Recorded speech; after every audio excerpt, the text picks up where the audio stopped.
Lord of the Mysteries, Silver Key by author Xiang Bu Dao by Ming Liao. Chapter 226-250. Chapter 226, He Truly Deserves to Die. Smack. The portrait frame depicting Amen at the end of the passage fell face down on the ground, and the sense of crisis that had been lingering in Syrian's heart suddenly vanished. However, Steve's imagined body, along with his spirit body, was completely sucked into the portrait frame. Then, prompted by his spiritual intuition, Syrian discovered a newly hung portrait on the wall to the right of the passage.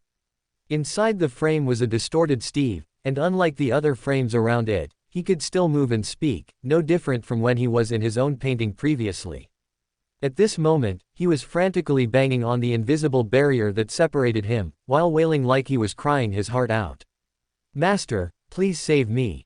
I'm trapped in this painting. My power is sealed, I can't go back." On the other side of the passage, the zombie that Syrian had previously conjured disappeared silently after losing its spiritual support, and the Beander materials it had collected scattered across the floor. The zombified stone giant swayed for a bit before collapsing on the ground, transforming back into a true corpse. The stones that formed its body cracked with a clatter, revealing its grayish-white heart, which was as large as two of his fists and riddled with holes. Syrian looked around, and after confirming there was no danger, he sat down on the spot, closed his eyes, and meditated to restore his spirituality. The struggle between Steve and the portrait frame had consumed his spirituality, and combined with previous expenditures, his spirituality was close to exhaustion. After some time, Syrian reopened his eyes, tossed a gold coin for a simple divination, and then stepped into the passage before him. Without the influence of Amon's portrait, there was nothing unusual in the passage. Walking smoothly to the end of the passage, Syrian bent down and picked up the screaming scroll, now only a background, lying on the ground. Not far away, Steve, sealed in the portrait frame, quickly spoke. "Great Master, please save me. This painting is cramped in darkness, and it keeps draining my power. I feel like I'm going to die." "Don't worry, you won't die." As he spoke, Syrian approached in 2 steps. He placed his left hand on the portrait frame that sealed Steve.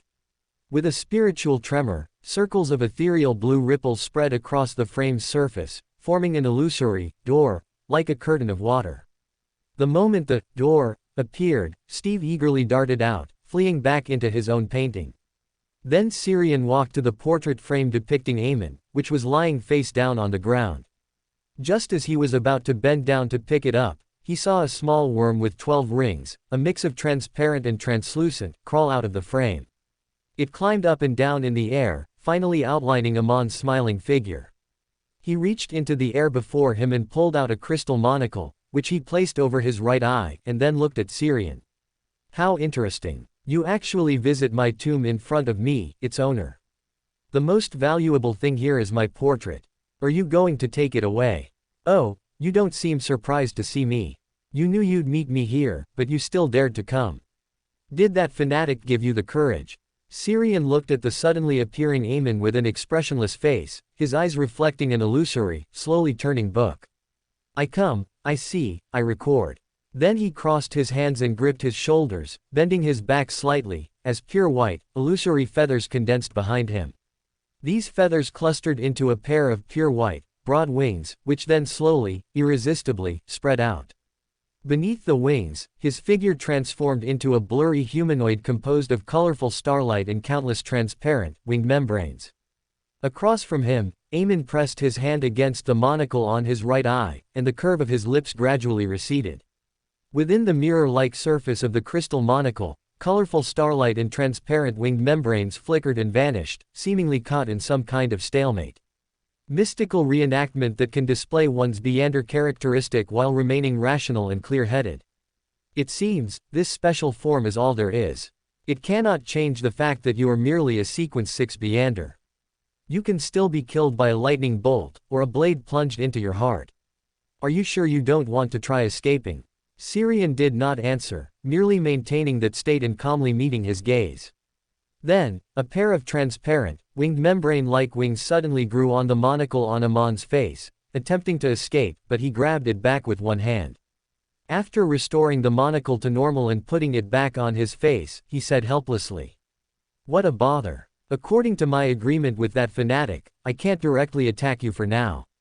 And a clone formed by just one worm of time can't handle the corruption you've caused very well. Never mind. This portrait of mine will be temporarily stored with you. Remember to take good care of it for me." As his voice fell, Amon's figure suddenly became faint, then vanished into thin air.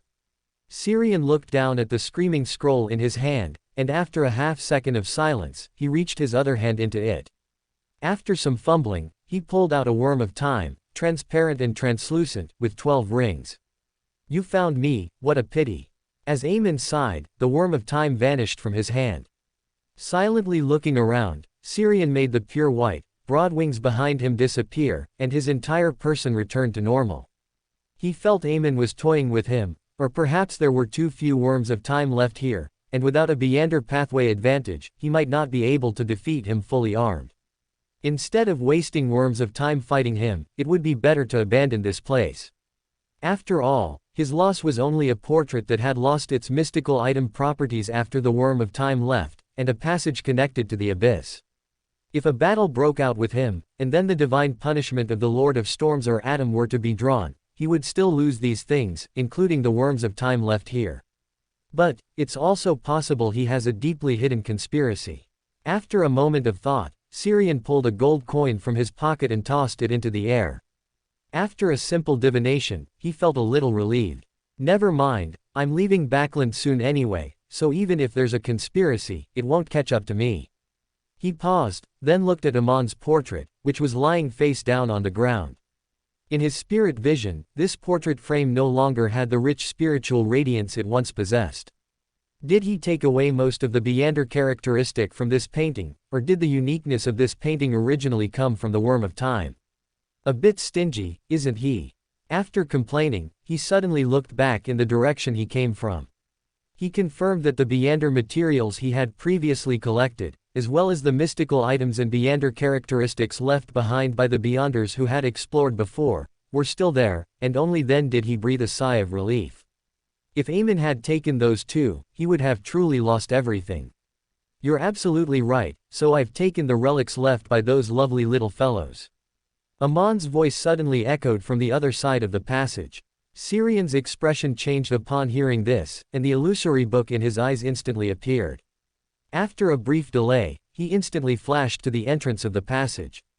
But he was still a step too late, only able to watch Amen wave at him with a smile, then vanish.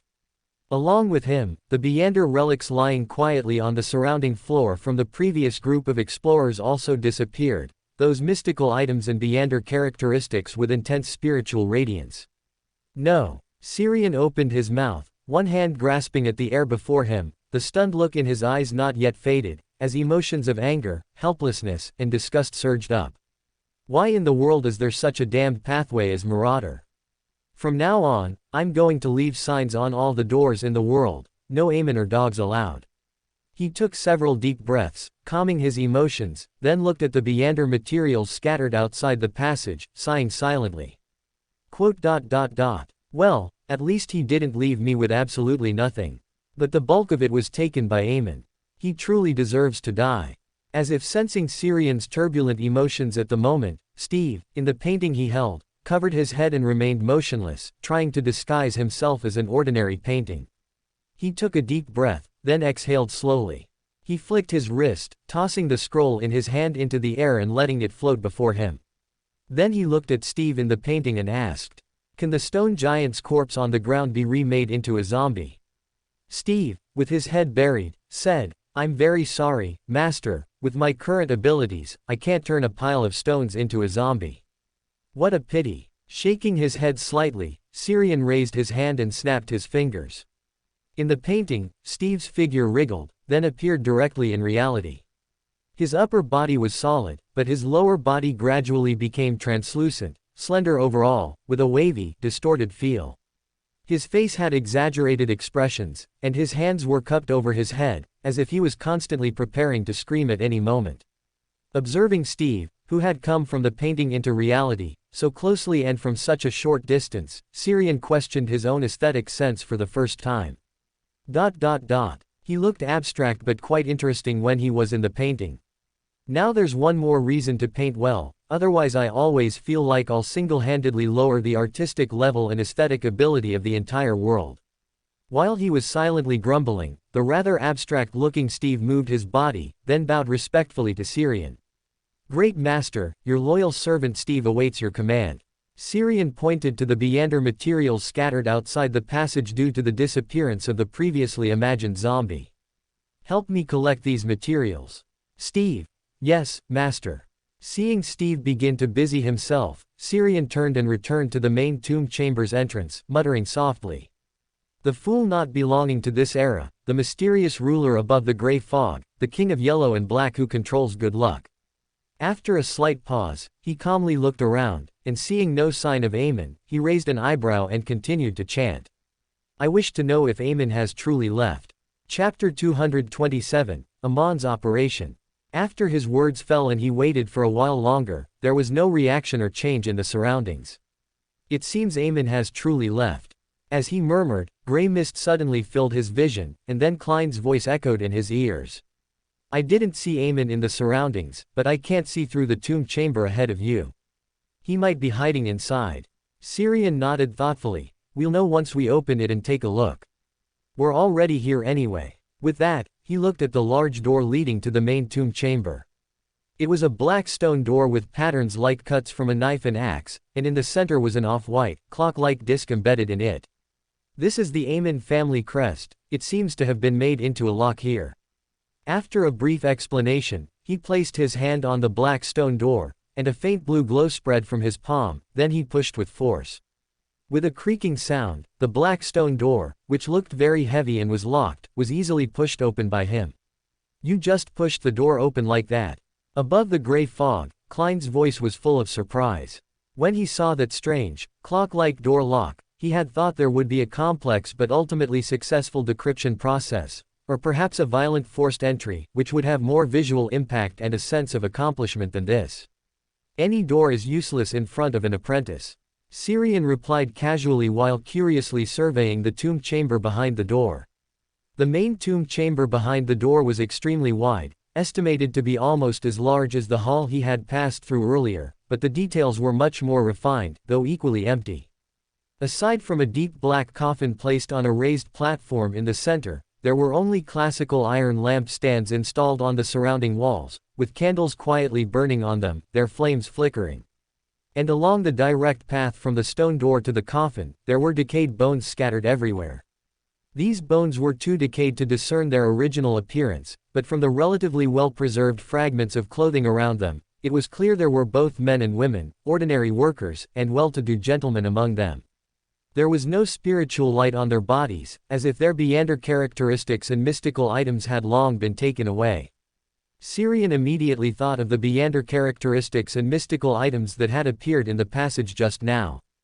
Amen must have moved them, but wouldn't that be too boring? Collecting his thoughts, Syrian stood in front of the stone door, carefully scanning the scene inside the tomb chamber. Since opening the stone door, his spiritual intuition had not given any warning. After 2 seconds of silence, he pulled out a gold coin and threw it into the tomb chamber. Clink. The gold coin rolled a few times before landing, with no change occurring from beginning to end. This shouldn't be. Syrian frowned deeply. He remembered that the time in this tomb chamber was affected by Amen. Once one stepped in, they would age rapidly, and at the same time, the quietly burning candles on the surrounding wall lamp stands should have had their time frozen. But now, whether it was the flickering candle flames on the walls or the already decayed corpses on the ground, everything indicated that the power affecting time here had disappeared. As he pondered, Klein's voice echoed in his ears. My divination shows that there is still danger in the tomb chamber, but the danger is not great. This is unlikely to be Amen, but it's also possible that he interfered with my divination. I understand. Nodding slightly, Syrian turned to Steve, who had arrived with the collected Beander materials, and said, You go scout ahead. Steve's face fell, but he quickly composed himself, forcing a pitiful expression onto his distorted face as he looked at Syrian and said, Merciful Master, if an accident occurs, you will save me, won't you? Syrian nodded seriously. Of course, didn't I just save you from the picture frame? Upon receiving his promise, Steve immediately changed his expression. Your command is my direction. With that, he strode with firm steps across the main tomb chamber's door. He looked around carefully, then turned back to Syrian. Master, there is no danger here. Syrian nodded, then pointed to a picture frame next to the coffin and said, There's a picture frame placed face down over there, go pick it up and take a look. Don't worry, there will be no danger. I divined it for you. Then I'll go. Steve nodded doubtfully, then walked towards the coffin in the center of the tomb chamber. Outside the tomb chamber's door, in Syrian's ear, Klein's voice suddenly echoed. When did you do the divination? Syrian opened his mouth, silently saying, I didn't, it was just a white lie to give him some confidence. After a moment of silence, Steve arrived in front of the coffin in the center of the tomb chamber and picked up the picture frame that was placed face down next to it. Inside the picture frame was a dark, eerie castle illustration, surrounded by dark clouds obscuring the sky and withered trees with no leaves, only twisted branches. The moment Steve picked it up, the castle in the picture frame suddenly lit up with a dim yellow firelight, and many figures were reflected in the windows, making it seem very lively.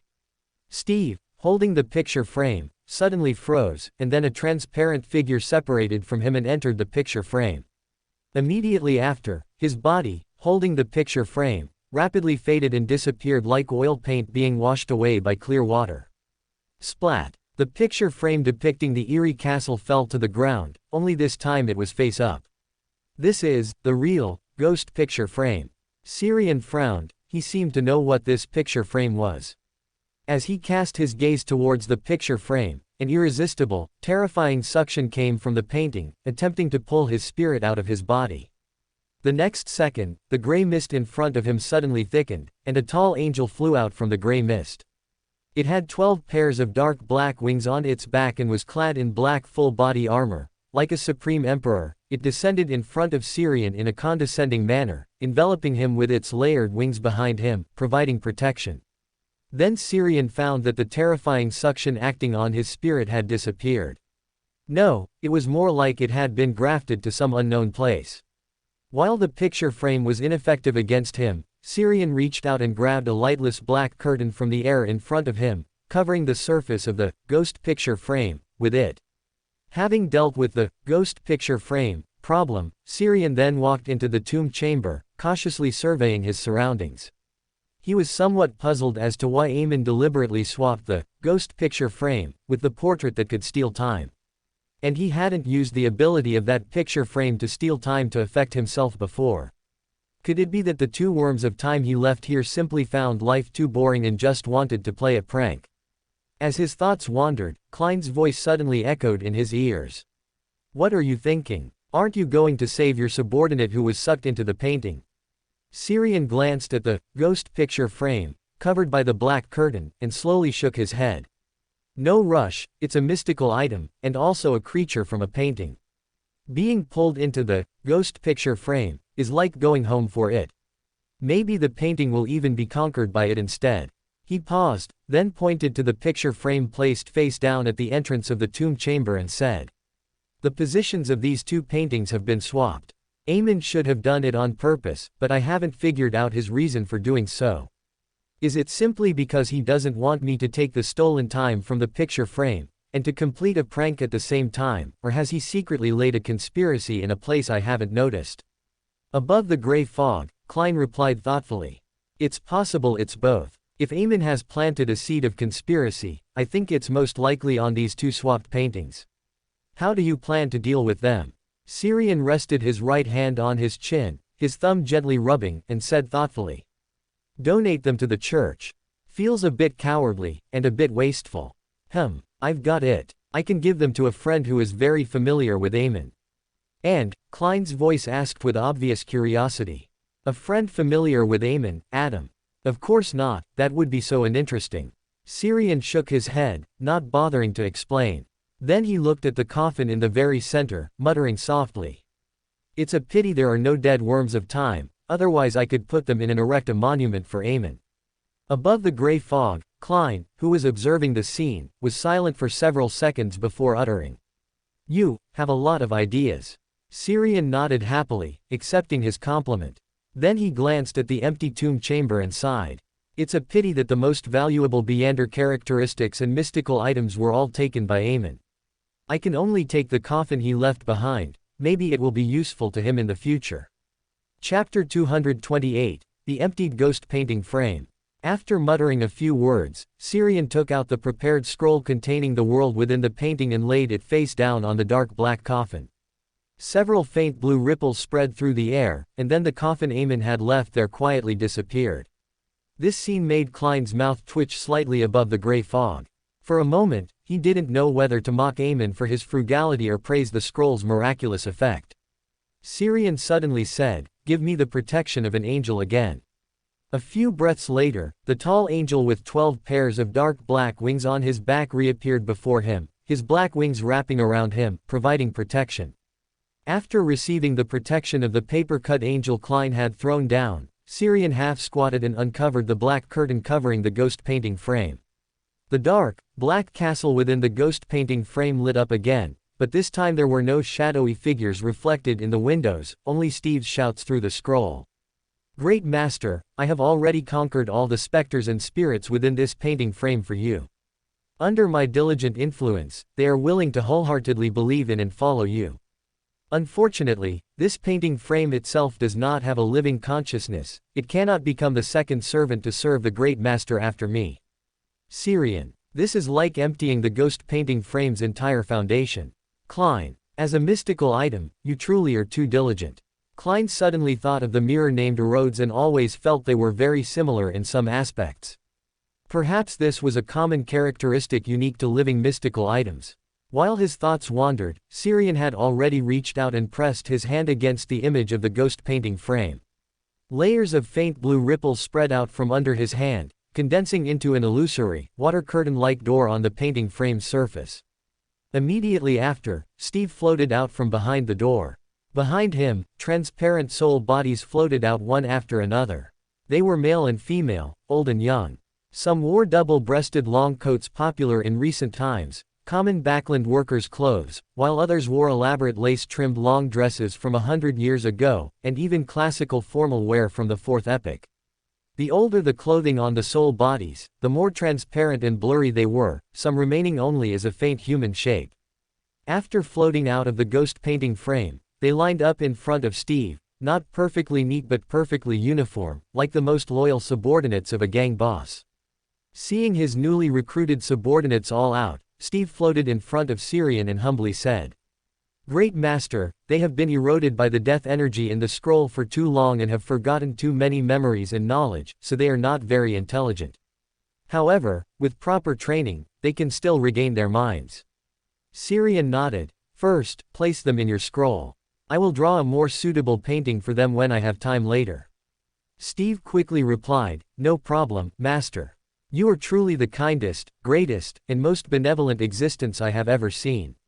Then, under his leadership, the group of transparent soul bodies jumped into his scroll one by one. After dealing with Steve and his new subordinates, Syrian looked back at the ghost painting frame, reached out and pulled a black curtain from the air, sealing it again. Having done all this, he looked up slightly and met the gaze of the fool, Klein, who was high above the endless gray mist in his field of vision, then said, "There are murals here depicting some events from the Third Epoch. Although many have weathered, they can still be seen."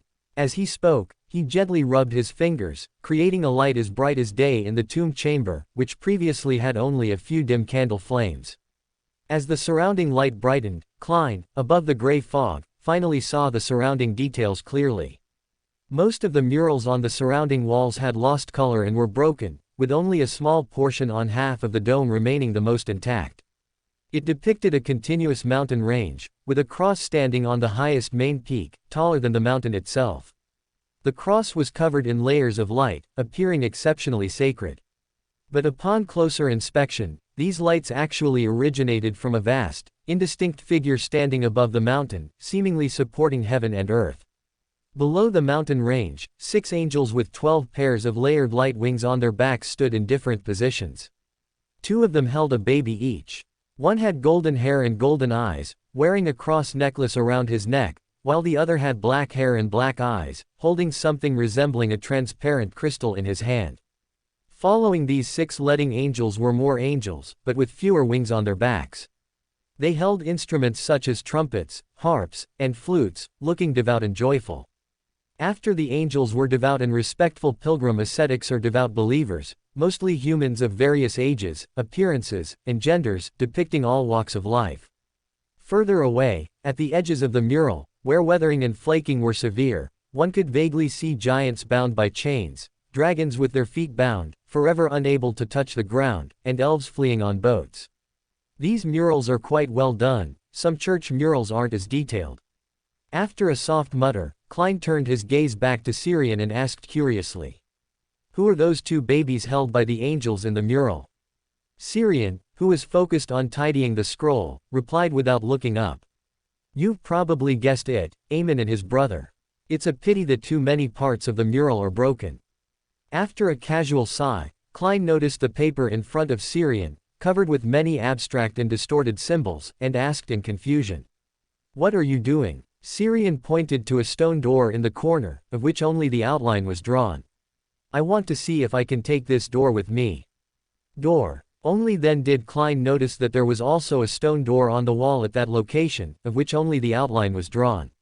It was engraved with patterns of a completely different style from this tomb chamber, appearing inexplicably evil. Why didn't I notice it just now? After muttering, he cast a curious, probing gaze towards the stone door. In a trance, he heard malicious, indescribable whispers echoing in his ears, and vaguely saw dense black mist, like liquid, in his vision, and scale-like mountains extending from the mist. There seemed to be no limit, no end, only endless falling and insatiable desires, a defiled world filled with desire and degradation. As he saw this defiled and fallen scene, a sense of crisis suddenly welled up in his heart, as if an indescribable terrifying existence was casting its gaze along his line of sight. Whoosh! The surrounding gray mist suddenly surged violently, stirring up layers of waves, tens to hundreds of meters high. On the high-backed chair belonging to the fool, Klein's figure abruptly disappeared, leaving only a crudely cut paper figure stained with rust red. Klein reappeared at the bottom of the mottled long table, in the position belonging to the world, and lightly snapped his fingers.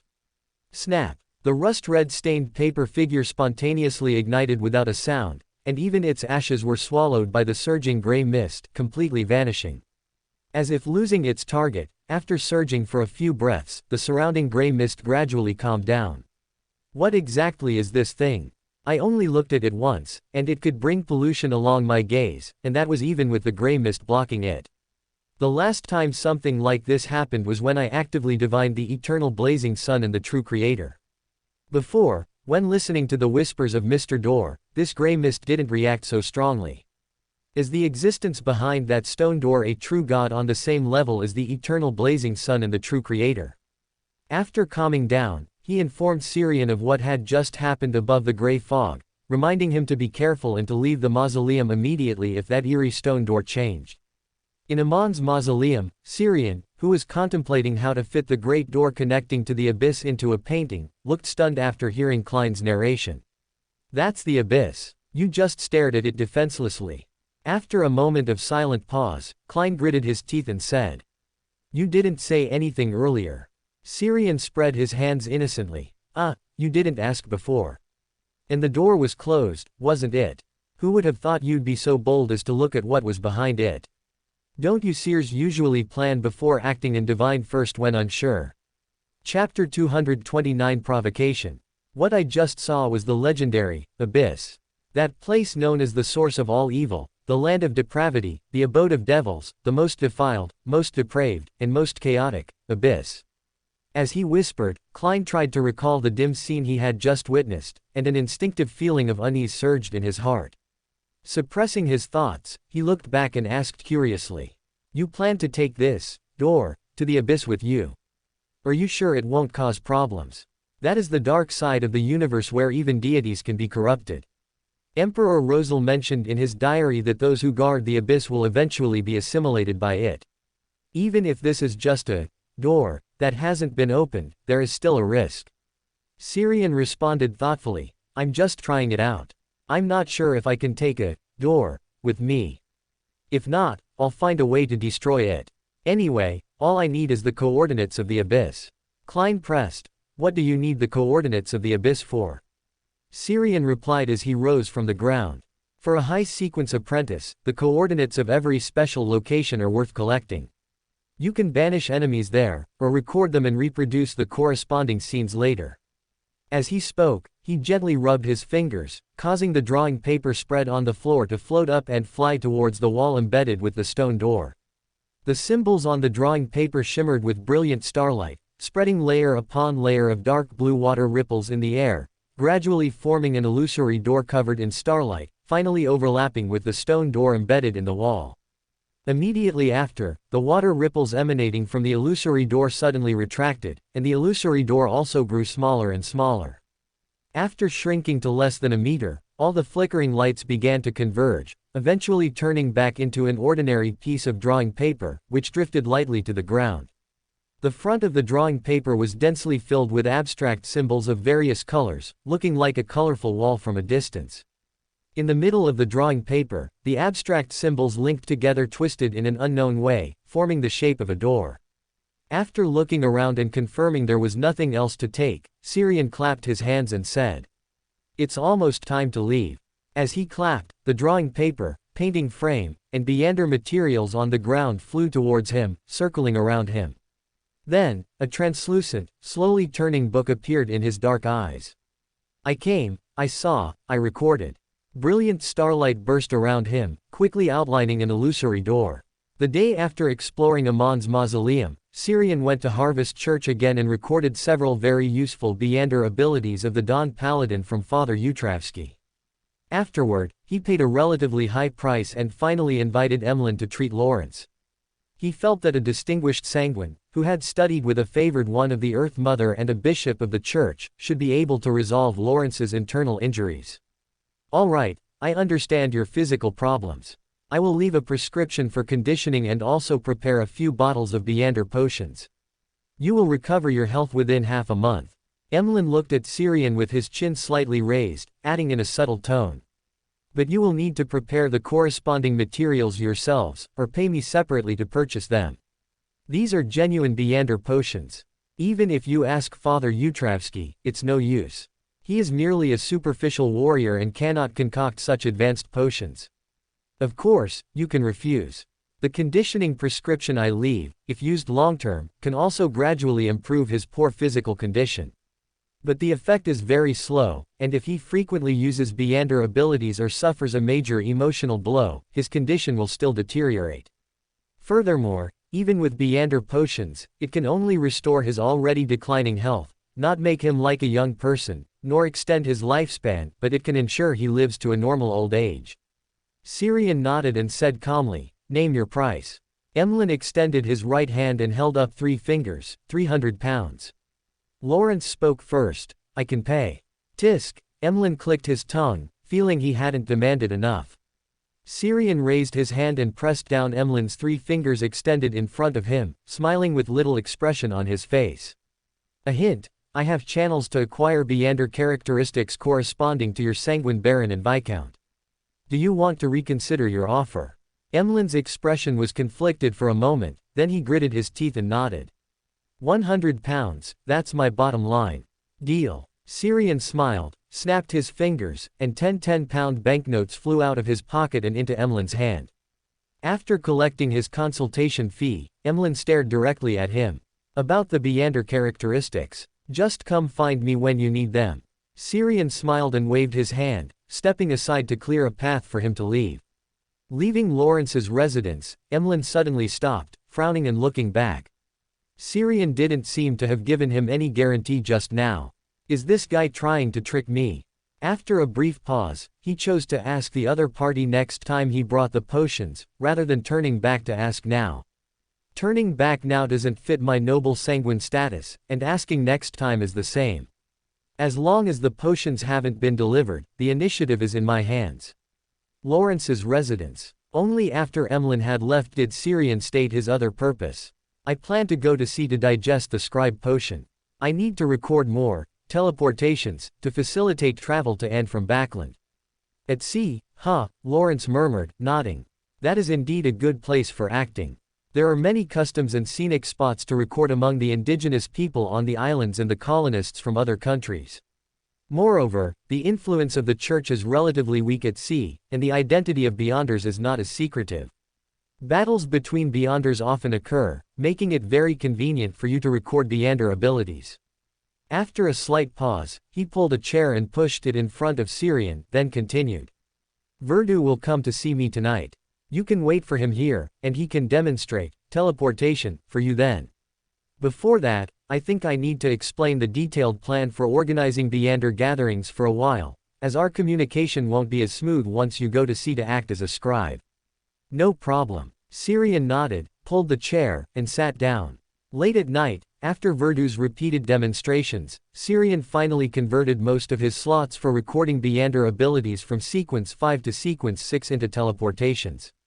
After returning home, he quietly teleported away with the ghost painting frame he had brought from Amon's mausoleum.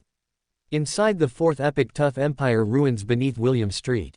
In front of the high-backed chair stained with mottled rust, brilliant starlight flew out of the void, recombining into an illusory door shimmering with starlight. As Syrian stepped out from behind the door, the figure of Sauron Einhorn Medici simultaneously appeared on the high-backed chair stained with mottled rust, leaning back with his legs crossed, appearing casual and arrogant. Before he spoke, the three mouths on the evil spirit's face preemptively said, "What did Adam send you here for again? Sequence 6. How are you regressing?" Syrian smiled, completely ignoring the other party's words, and instead handed over the painting frame, concealed by a black curtain, that he held in his hand. "I'm about to leave Backland, and since we're friends who've had friendly exchanges, I specially came to bring you a gift. This is something I carefully selected. It's very suitable for you, well, for you all." A hint of disdain flashed across Medici's handsome face, which appeared somewhat sinister due to his identity as an evil spirit. "A gift? Are you sure you're not here to find me to digest the provoker potion? With your clumsy rhetoric, you should be here to learn provoking techniques from me. But before learning, you first need to drink a bottle of the provoker potion." Syrian raised an eyebrow, provoking. "I don't think I need to learn from you." As he spoke, he pulled a translucent monocle from his pocket and, under the gaze of the evil spirit Medici, pushed it onto his right eye socket. Boom! A reddish-yellow fireball slammed over, blocked by the ghost painting frame in Syrian's hand. The intense heat wave ruffled the hair on his forehead and made the monocle in his hand scorching hot, which he casually tossed away. Medici, who had been leaning back in the high-backed chair, stood upright, gazing at him, and gritted his teeth slightly. "Very well, you indeed no longer need to learn additional provoking techniques." The wounds on the left and right sides of his face split open, growing illusory teeth and tongues, all mocking. "Haha, foolish Medici, you were actually tricked by such a small trick. How embarrassing." Medici curled his lips in disdain. "Hey, didn't you two also contribute to that fireball just now?" After a slight pause, he shifted his gaze to the painting frame in Syrian's hand, whose black curtain had been dispersed by the flames. Amon's ghost painting frame. Chapter 230, Red Priest card. Syrian smiled and extended the ghost painting frame he held forward. "How about it, isn't this a good gift? It contains a blend of a gatekeeper's Beyonder characteristic, making it possible to hold your revenant body. This is much easier than waiting for a gatekeeper to be delivered.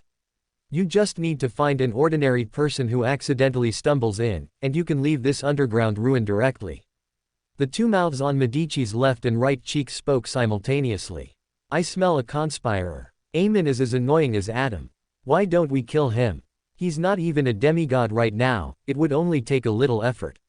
Agreed. Syrian didn't pay attention to what the two mouths said, as Medici was the leader among the three of them. Seeing Medici remain silent, he raised an eyebrow and said, "Are you afraid of Aemon coming after you, so you don't dare to accept this gift?" "Hey, interesting." Medici leaned back in his chair with a lazy, casual posture, and said leisurely, "I am not only the most famous provoker, but also the most powerful conspirer for a long time since the third epic. So you might as well be frank. That way, I might consider agreeing to your terms. After all, everyone's time is precious." Syrian raised an eyebrow and retorted, "Are you referring to the precious time you spend sitting in a chair, spacing out and going crazy every day?" Medici shook his head slightly, No, I mean the time I can remain clear-headed and rational as a revenant is precious. As he spoke, cracks suddenly appeared on his body, spewing out scorching flames, blood-colored lightning, frost, and mist, things full of destruction and devastation. Affected by him, the entire underground ruin turned red, and countless long, thin shadows swayed and flickered on the ground and walls, full of malice, like evil spirits and revenants ready to pounce and suck marrow at any moment. The three faces on Medici's face continuously opened and closed, emitting different but equally harsh and unpleasant sounds, like the shrieks of vengeful spirits. Syrian scrutinized his surroundings without blinking, feeling his hair and clothes lifted by the scorching airflow, and the sweat that evaporated as soon as it appeared on his forehead. After a few breaths, he suddenly curled his lips. He had successfully recorded the abilities displayed by the Revenant Medici, demigod-level abilities. He still needed to digest the potion as soon as possible, otherwise, recording only one demigod-level ability would not be enough. Soon, Medici's voice interrupted his thoughts. It seems you successfully recorded this ability. Can you give me the little crow's ghost painting frame now? Of course, it was a gift I brought for you all along. Syrian nodded cheerfully and tossed the ghost painting frame he was holding over. Medici reached out to catch it, then suddenly turned the painting frame around, so its front, depicting a gloomy castle, faced him. A layer of lightless black curtain quietly fell, just blocking him and the ghost painting frame. On the other side of the black curtain, Medici's voice, with a slight chuckle and sounding quite pleased, came through. Oh, quite cautious, not bad. If you were under me, you could barely be considered a qualified soldier. After 2 seconds of silence, Syrian maintained the black curtain in front of him and asked. I remember you also have a heresy slate made by Rosal, the Red Priest card. Can you give it to me too? As soon as he finished speaking, the two mouths on Medici's cheeks began to blurt out answers. No, although this thing is useless to me, I just don't want to give it to you. Unless, you beg me. Or you shout out loudly right now, Medici is an idiot. Ha ha, shut up. Medici frowned and cursed in a low voice. The two somewhat illusory mouths on his cheeks suddenly clamped shut, as if pinched tightly by an invisible hand. Temporarily suppressing the consciousnesses of Sauron and Einhorn, Medici then spoke again. Of course, but that's a separate price. Syrian frowned slightly. The ghost painting frame is more than just a casually displayed Beander ability. Crimson fire suddenly surged, silently burning away the black curtain that stood between the two of them. Medici held the ghost painting frame, which absorbed spirits, upright on his lap, facing himself, and rested his chin lightly on the top of the frame, saying with a half-smile. But you're here to fence stolen goods with me, aren't you? You believe this painting frame has a conspirer planted by Aemon, and you're worried that if you casually find a Beander to sell it, it might eventually return to you after changing hands, which is why you thought of coming to me. I'm helping you deal with trouble. Logically speaking, I should charge for the service, but who made me so generous? He deliberately emphasized the word, generous. Syrian's mouth twitched slightly. As expected of the most famous provoker, every word he spoke was a provocation. After a pause, he carefully considered his words and said, I'll add another piece of information for you. Recently, there's been a transaction in Loan involving a conqueror characteristic. The parties involved are the Loan royal family and the demoness sect. If you can find them and intervene in time, you might directly become a Sequence 1 archangel. Medici asked and answered himself. Is that why you brought the ghost painting frame to me? As expected of Adam's little follower, it's quite reasonable, so much so that I can't find a reason to refuse. So, Syrian made a gesture of reaching forward. The next second, a poker-sized card landed in his hand. The front of the card showed Emperor Rosal in blood-colored full-body armor, with a matching cape tied behind him. Behind him stood a neat, majestic, unified army, like a crimson torrent. In the upper left corner of the card, a line of small text was written in ancient Phosic. Sequence 0, Red Priest. A hint of surprise flashed in Syrian's eyes. He was somewhat surprised by Medici's decisiveness. Medici, sitting on the high-backed chair stained with mottled rust, chuckled. This thing is useless to me, whether it's the complete potion formula and ritual, or its effect of sensing Beander materials. I already know the former, and the latter is not as good as the aggregation effect brought by my own status. Syrian nodded slightly, then muttered, "In that case, I feel like I'm at a bit of a loss. How about you give me a few more Beander characteristics that you don't want?" Scram. This time, the consciousnesses of Medici, Sauron, and Einhorn were united like never before. A tyrannical tone mixed with crimson, scorching fire waves rushed towards Sirian. He lowered his eyelids, and an illusory, slowly turning book was reflected in his eyes. "I came, I saw, I recorded." With the appearance of the incantation, brilliant starlight suddenly swirled around him, intertwining into an illusory door shimmering with dazzling starlight. After a brief interval, the crimson fire waves shattered and submerged the illusory door condensed from starlight. In less than 2 seconds, all the heat and flames disappeared, and silence returned to the ruined hall. Only Medici Soren Einhorn sat on the high-backed chair stained with rust, holding the painting frame, lost in thought. The wounds on both sides of his cheeks, which split from the corners of his mouth to his ears, suddenly opened, and illusory teeth and a tongue grew from them. Then, the voices of Sauron and Einhorn sounded one after another. "He wants to use us to disrupt the transaction between the Loan royal family and the demonist sect." "Idiot, do you even need to say that?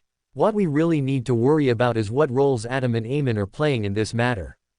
Medici curled his lips, disdainfully saying, "Are these things important? Are you so afraid of a conspirer waiting for you outside that you dare not leave?" As Medici spoke, Sauron and Einhorn began to unite against him. "Foolish fellow, of course this is important. If it weren't for the conspirer back then, we wouldn't be in this state, trapped in this dark ruin for 1,000 years. Sauron is right. We were lucky to survive once as revenants, but that doesn't mean there will be a second time. There's also another problem. As revenants, our time to maintain clarity and rationality is already limited, and once we leave this ruin, this situation will become even more severe. That painting is not a true gatekeeper after all. Although it allows us to exist outside the ruin, how much power can it exert? We need to be cautious, we need to think, foolish Medici." Medici's lips curved into a sarcastic arc, and he said leisurely, "So, after careful consideration, is your conclusion to leave, or to continue staying here?" Sauron and Einhorn answered simultaneously. "Leave. Leave here. So what were you two idiots thinking about just now? How to correctly highlight your own stupidity. Welcome to Fanfic Audiobook, your go-to place for immersive audiobooks. If you enjoy the content, don't forget to like the video and subscribe to our channel for more amazing stories. And please support the author by link in description." Chapter 231 Monday. The day after communicating with the evil spirit Medici, Sirian bid a simple farewell to Haven, leaving behind a painting that could disguise his continued presence at home, and embarked on his first journey since arriving in this world. His first scheduled stop was Bansi, where the Medici family resided. Besides its unique customs, he was also curious about the pollution originating from the City of Calamity. However, he didn't teleport directly. Instead, he disguised himself as a normal tourist and smuggled himself onto a passenger ship that would pass through Bansi port. Although this was troublesome, it was less likely to attract attention. After all, this was Bansi, where a cult of blood sacrifice, worshipped by the descendants of the Medici family, existed. Although this cult might not be in Bansi, and might not care about him, it was better to keep a low profile if possible. After leaving Bansi, he would visit the Loan colonized Rorstad archipelago, the Phosic colonized Gargas archipelago, and the Intis colonized Oridak archipelago, all unique places at sea. He had a premonition that after this trip, the scribe Beander potion within him would be mostly digested. Besides digesting the scribe Beander potion, I also need to find opportunities during the journey to reenact being an apprentice, trickmaster, and astrologer. The scribe Beander characteristic used to concoct the potion also contained characteristics from sequence 9 to sequence 7. Thinking about it, this journey is actually quite busy. I'll be a scribe checking in everywhere, and occasionally moonlighting as a charlatan and magician. As he murmured, his spiritual perception was suddenly triggered. He turned his head to look at the small round table in the center of the room, fixed to the floor, where a folded letter had appeared at some point. Bernadette's messenger. As expected of a speedster, my spiritual intuition only reacted after the letter was already placed. After muttering a few words, he reached out, and the letter on the table flew into his hand. He then shook it open. Before he could carefully read the contents of the letter, a knock suddenly sounded on the door, followed by the sound of a key being inserted into the lock and the doorknob turning. Oh dear. The door was pushed open, and a middle-aged man wearing a dark red jacket, loose white trousers, and a standard boat-shaped hat of the era walked in. He looked around with a serious expression, and after confirming that there was no one in the room, he turned and exited without a word.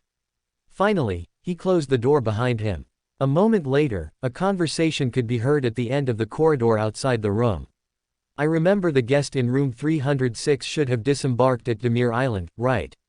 Yes, Captain. How many rooms on this floor are empty? About a third. It's not peak season for sea travel right now, and our ticket sales haven't been too good. I understand. Tell the crew on board not to relax their management just because there are fewer guests. Don't worry, Captain, most of the crew are experienced veterans. As the sound of conversation gradually faded, the door to room 301 at the end of the corridor suddenly opened, and Syrian emerged from the room, holding an open letter. He glanced at the spot where the two men had been talking outside the room, shook his head, and returned to room 306. Quite perceptive. He must have already noticed that there's an extra person on this ship who shouldn't be here, but he's chosen to temporarily ignore it. An experienced, intuitive, and cautious captain. After all, when a ship is sailing at sea, it's completely isolated and helpless. Maintaining stability and reaching the next port as quickly as possible is the best option. The white agate will probably speed up now. That's good, I was getting a bit bored staying on the ship all this time. As he murmured, thick gray mist suddenly surged into his vision, and crimson light rose between the gray mist, attempting to pull his spiritual body out of his physical body. Syrian subconsciously glanced at the clock in the room. The hands had just reached 3 o'clock. It's 3 o'clock already. He paused, suppressed the invisible pull on his spiritual body, condensed a shimmering crystal ball in his hand, and then shattered it. After completing the interference, he threw out another painting, hanging it on the wall of the room, and instructed Steve in the painting. Don't let anyone disturb me. Steve quickly nodded, pressing his hand to his chest, saying, Mission accomplished. Having done all this, Syrian leaned back on the sofa behind him, releasing the suppression on his spiritual body. Immediately, the surging gray mist before his eyes engulfed his vision. Above the gray fog, inside the grand, ancient palace, Justice Audrey, Hanged Man Alger, and the others all curiously tilted their heads, looking towards the high-backed chair belonging to him. Crimson light repeatedly surged there, but Syrian's figure never materialized. In the past, everyone always appeared together. This was the first time this situation had occurred. Had Mr. Fate encountered some trouble, or was there an existence interfering with Mr. Patient? Thinking of this, Audrey turned her head to look at Mr. Fool at the head of the table. Seeing that the latter showed no reaction or made any unexpected movements, she felt a little relieved. It's probably just Mr. Fate himself who encountered something that delayed him.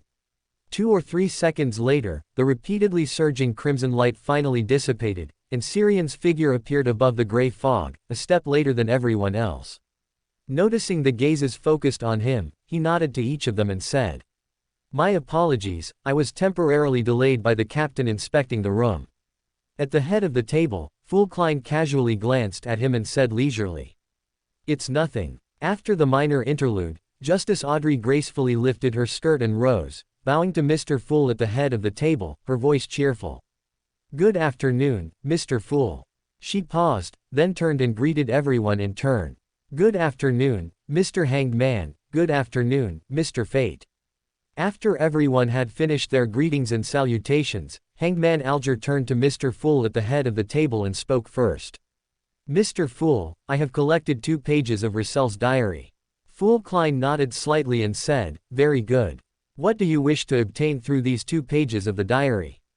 After a brief moment of hesitation, Alger's gaze fell on the playing card lying face down on the table in front of Mr. Fool. Mr. Fool, may I exchange the contents of those 2 diary pages for information about the playing card in front of you? I only need to know what it is. Fool Klein nodded slightly. You may. Do you wish to know it yourself, or should I directly state the answer? Alger answered without hesitation, only for myself to know. After Hanged Man Alger and Mr. Fool communicated privately, the others sat in their respective seats, silently looking at each other. In the silence, Syrian suddenly chuckled softly. Speaking of playing cards, I just recently obtained a very special one. Justice. Very special. Magician. What kind of playing card? Syrian did not answer, because Hanged Man Alger and Fool Klein's private communication had already ended. Afterward, Alger, with the help of the Fool, materialized the 2 diary pages he had memorized. After the Fool finished reading, today's Tarot Club officially began. Syrian raised his hand and looked at Fool Klein at the head of the table. As the latter's heartbeat suddenly quickened, he smiled and said, "Mr. Fool, I have obtained a heresy slate, the Red Priest card. May I exchange the knowledge on it for some powerful assistance from you?" Heresy slate. The Red Priest card. The Tarot Club members on both sides of the mottled long table expressed different doubts, some looking at Syrian, others subconsciously looking at the playing card lying face down on the table in front of Mr. Fool. The Red Priest card, powerful assistance. Is this guy gambling that I, Mr. Fool, won't refuse his terms in front of everyone? But my sequence isn't even as high as yours. What powerful assistance can I provide? Do paper angels of different colors count? After muttering to himself, he said leisurely, "You may. What kind of assistance do you desire?" Syrian organized his words. "I am about to arrive at Bansi Island, where I plan to digest some Viander potions and explore the hidden secrets there. This will be very dangerous, and I may frequently seek your help at certain times. If it's dangerous, then don't go." Klein felt a little person swearing on his head. He took a deep breath before saying, "I will listen carefully for your voice, but sometimes, danger may arrive faster than my help. Proceed with caution." Chapter 232, Characteristics of a Hunter. Syrian nodded seriously. "I understand. It's just that to better digest the scribe potion, I'll inevitably come into contact with the hidden side of that place, which might provoke those latent dangers.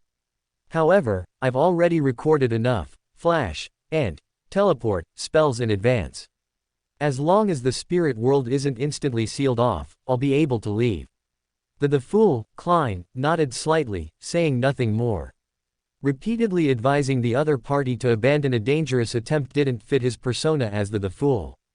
Seeing the Fool, who was shrouded in gray fog, nod, Syrian immediately said, "I will sacrifice that Red Priest card to you after today's gathering. It might be a bit late, as I need to gather the materials required for the ritual on the ship first." Gather. Is that the kind of gathering where you take something without the owner's knowledge, use it, and then return it? The Marauder pathway might also suit you. After a series of internal complaints, the Fool, Klein, calmly replied, "All right." It wasn't until the conversation between Mr. Fate and Mr. the Fool ended that Justice Audrey curiously asked, "Mr. Fate, which pathway does the Red Priest card correspond to? I mean, what is its sequence 9 called, and what are its characteristics?" She felt that since Syrian had directly stated the name of the Red Priest card, he probably hadn't intended to conceal this information. So, she didn't mention exchanging gold pounds for the answer, as her financial crisis hadn't passed yet. Syrian, looking thoughtful, said, "The Hunter pathway. As for its characteristics, does it count that anyone on this pathway, regardless of gender, becomes male after reaching sequence 4? Ah. A hint of bewilderment flashed in Audrey's eyes. This wasn't quite the characteristic she had imagined. However, she quickly reacted and deduced some things from it. No wonder the high-ranking officials and nobles of the Intis Republic and the Fasak Empire were almost all male. Aside from the God of Combat Church and the Eternal Blazing Sun Church, which were inherently biased towards males, their royal families, or former royal families, all controlled the Hunter pathway. This led to their true high-ranking members being exclusively male under the influence of the Meander pathway. Besides Justice Audrey, Magician Furs, Hanged Man Alger, and the Fool, Klein, also thought of this issue and sighed inwardly. Furs quietly lowered her head, trying not to laugh out loud. I used to think these two countries simply discriminated against women. Turns out they had no choice. Then, could it be that some, or even several, noble ladies' husbands in these two countries were actually once ladies themselves? Ha ha ha, no, I can't laugh out loud. But it's so hard to hold back. I must tell this joke to Zio later. Justice Audrey looked at her friend's slightly trembling shoulders with a hint of doubt. What was Furs thinking about? As everyone's thoughts drifted further and further, Klein, manipulating the world, said with a mix of complaint and inquiry. This pathway must be an adjacent pathway to Assassin, right? Syrian looked at him with appreciative eyes and nodded. Yes. If a demoness no longer wants to be a woman, she can consider becoming an iron-blooded knight when advancing from sequence 5 to sequence 4. This way, she can become a man again. Similarly, if a reaper is tired of being male, he can choose to advance to demoness of despair. Unfortunately, most Beyonders won't make such a choice after reaching sequence 5, otherwise, there would be a lot more fun in this world. Why? Furs asked curiously. The others also quickly perked up their ears to listen. Syrian was slightly surprised, not expecting anyone to seriously pursue this question. After a brief pause, he thought and replied. First, the potion formulas and materials for the demigod level are priceless and basically monopolized by major forces. Without considering betraying one's original force, it's very difficult to change pathways midway. Second, influenced by the potion itself, although the acting method is just acting, Beyonders will still unconsciously gravitate towards the peak of their pathway, gradually identifying with their current selves.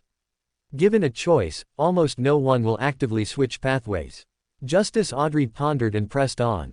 So, Beyonders whose gender has been changed by the potion will gradually identify with their female or male identity.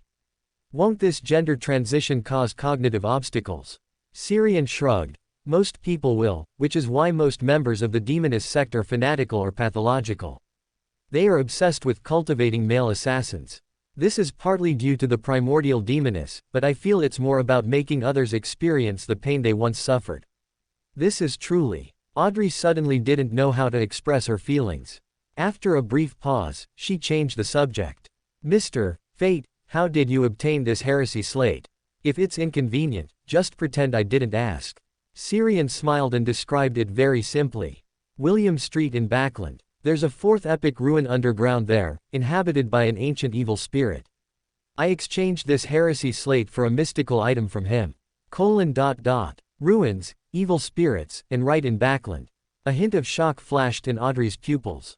She hadn't expected that such an ancient evil spirit-infested underground ruin existed in a metropolis like Backland. Upon hearing this familiar place name, Klein immediately thought of the ruin he had explored with Miss Sharon previously. Miss Sharon and I gave up at the time because the evil spirit in the ruin was too dangerous. I didn't expect to suddenly hear about its aftermath here. He then manipulated the world and asked, what did you trade with that dangerous evil spirit? Will it cause any positive changes in him? Syrian nodded, something that can help him leave the ruin. After a pause, he added amidst the stunned and fearful emotions of Audrey, Furs, and others. Don't worry, he will most likely leave Backland immediately. After all, that mystical item can only allow him to leave the ruin. To stably maintain his existence, he still needs to collect the corresponding main Beyonder characteristic materials to stabilize himself.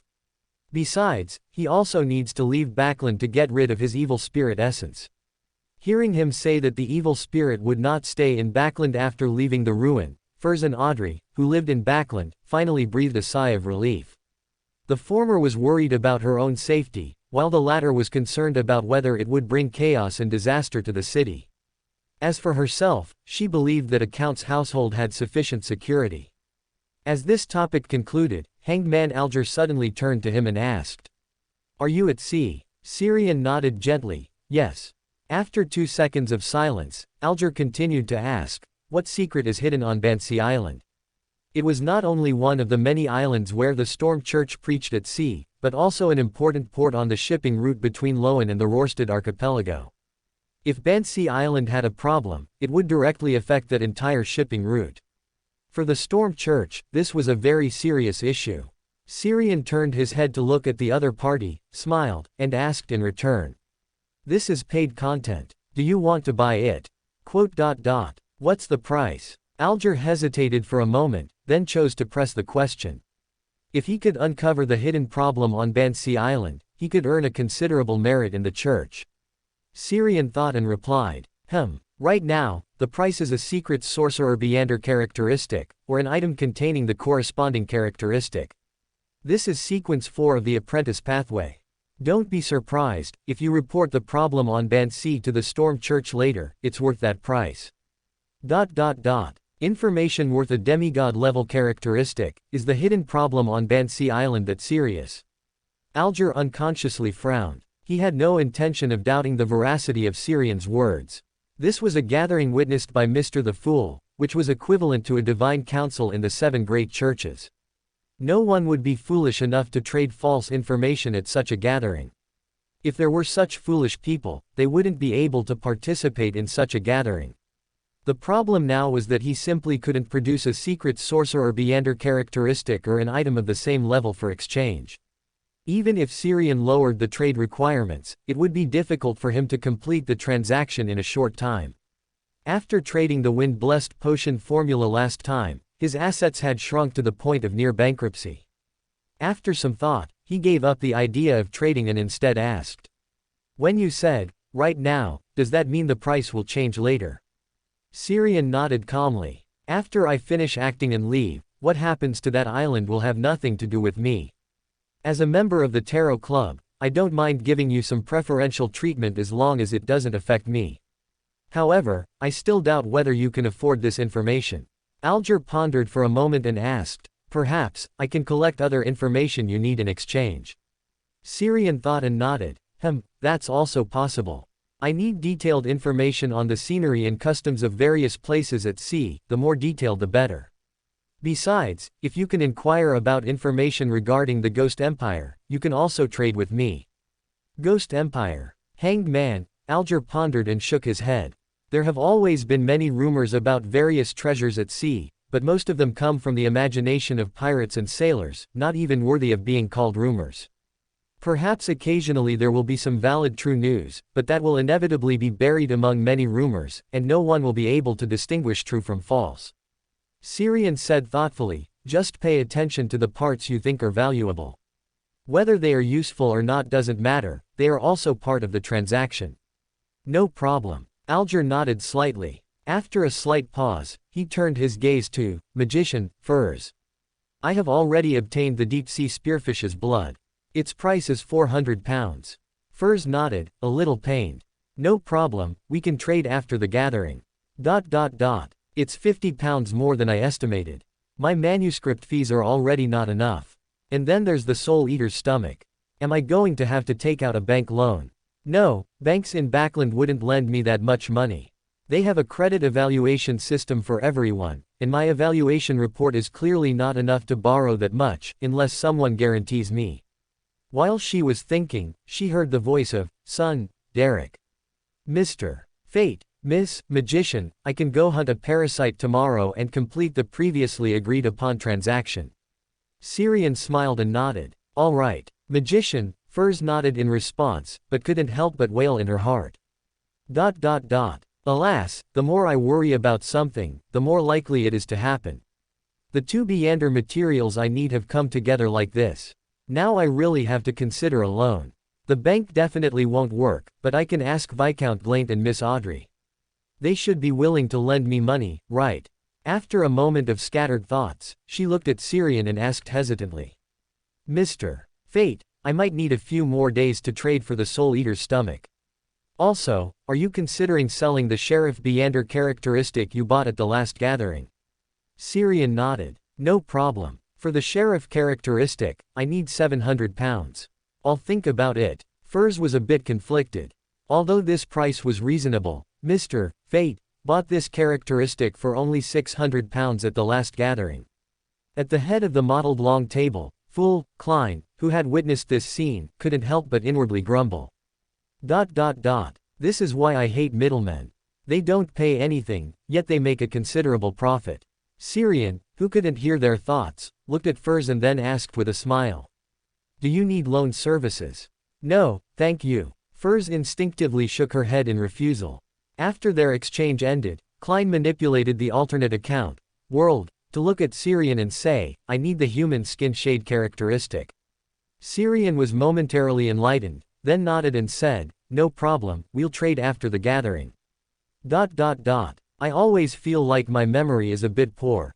Is it because I didn't take this matter to heart? After a moment of scattered thoughts, he heard the fool tap the edge of the table.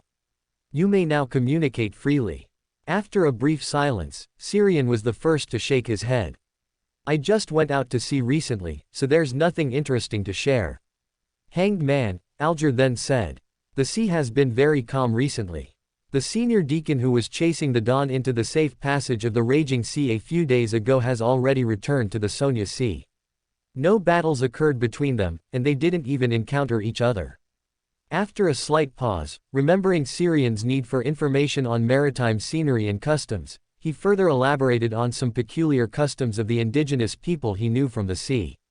The content wasn't extensive, but it was enough to demonstrate his understanding of various maritime matters and his sufficient ability to collect the information the other party needed. At sea, almost every island's indigenous people have their own tribal customs. They are all different, yet equally primitive, backward, bloody, and violent, often related to evil gods.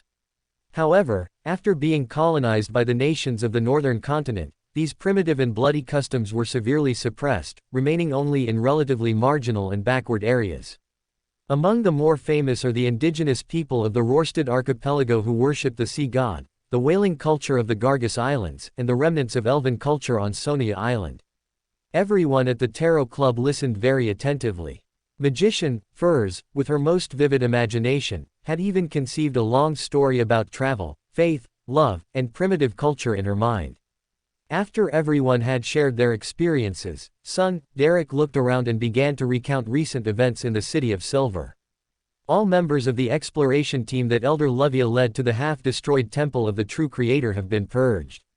Every one of them was corrupted by the evil god, without exception. As he spoke of this, Derek's voice unconsciously dropped a few tones. He was present at the time, witnessing firsthand the entire process from normal to frenzied, and finally to losing control, as those seemingly normal exploration team members were illuminated by the holy light he summoned. Dark, shadow-like liquid flowed from their bodies, their flesh and blood mutated wildly, transforming into terrifying monsters, which were then purged by the chief. Some of them mentioned before they collapsed and lost control that the true creator is the omnipotent and omniscient God we worship, the Lord who created everything, but after the cataclysm, the Lord bore all sins and evils for us. That's why all the statues of God changed from a glorious image to their current fallen state, from upright to inverted. Being nailed to the cross and bleeding is the manifestation of the suffering the Lord endured by bearing all sins and evils for us. Hanged man, Alger said without hesitation. Unbelievable. They were already corrupted, and any words they spoke are not to be trusted. Even the most normal-looking corrupted person is a lunatic.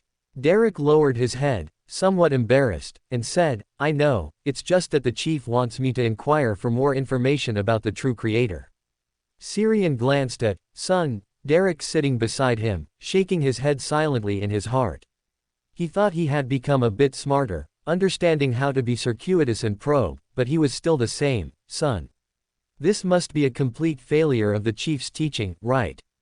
After a brief moment of scattered thoughts, he then said, in some aspects, the words of that corrupted person you mentioned might not be entirely without reason. The true creator's honorific name is, the Lord who created all, the ruler behind the curtain of shadows, the fallen self-nature of all living beings. The hanged man pathway he controls represents omnipotence among the omnipotent and omniscient, wielding the authority of corruption, and thus also representing the sacrifice of bearing corruption. The true creator might be related to the Lord who created all, the omnipotent and omniscient God, you in the City of Silver worship, but more so, it's definitely just the fanatical delusion of a corrupted person. The fact that the true creator is a mad evil god can be seen from his mad followers. This is a top-down influence. Any Beander who has gone through the listener stage is either a true lunatic or a hidden lunatic. Is the true creator really related to the Lord? Derek's eyes widened in shock, unable to calm himself for a long time. As someone who grew up with the belief in the Lord who created all, the omnipotent and omniscient God, he found it difficult to accept that the Lord he worshipped could be related to a mad evil god. Fool, Klein, manipulating the alternate account, world, spoke, perhaps an inheritor, but one who inherited the less desirable aspects. Then he looked at Syrian and asked seriously, which pathway represents omniscience among the omnipotent and omniscient? The reader pathway, belonging to the God of knowledge and wisdom. World, having received the answer, suddenly fell silent, while Klein, at the head of the table, had thoughts swirling in his mind. Does the reader pathway represent omniscience? No wonder the great emperor mentioned in his diary that this pathway is not adjacent to the mystery prior, which also focuses on knowledge. The former is part of omniscience and omnipotence, while the latter points to knowledge itself, complementing the savant pathway. From this perspective, the Lord who created all, worshipped by the City of Silver, must have controlled at least 3 pathways, or even more. This already exceeds the scope of Sequence 0, doesn't it? While everyone was lost in their own thoughts, Derek had already composed himself and continued to recount events in the City of Silver. Because the exploration team's corruption in the temple was exposed, Elder Levia's detention at the bottom of the round tower has been extended. But the chief told me that Elder Levia's detention is only temporary because she has no problems. Chapter 234 Trying to act. Magician Furs asked in confusion, why? If there's no problem, then why imprison her? Before Derek could answer, Hanged Man Alger interjected. It's impossible for there to be no problem, it's just that the problem with her hasn't been discovered yet. Your chief couldn't possibly not realize this, but he still told you that. What does that indicate? Furs asked on behalf of Derek. Justice Audrey, sitting next to her, pondered and replied.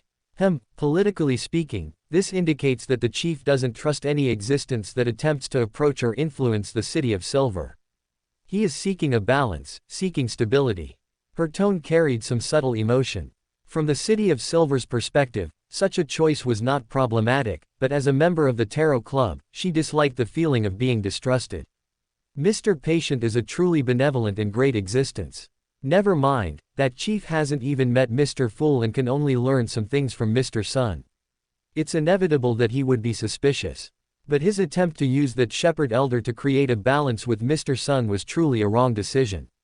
As her thoughts drifted, she heard Mr. Fool lightly tap the edge of the table and quickly turned her head to see what Mr. Fool's reaction would be to this matter.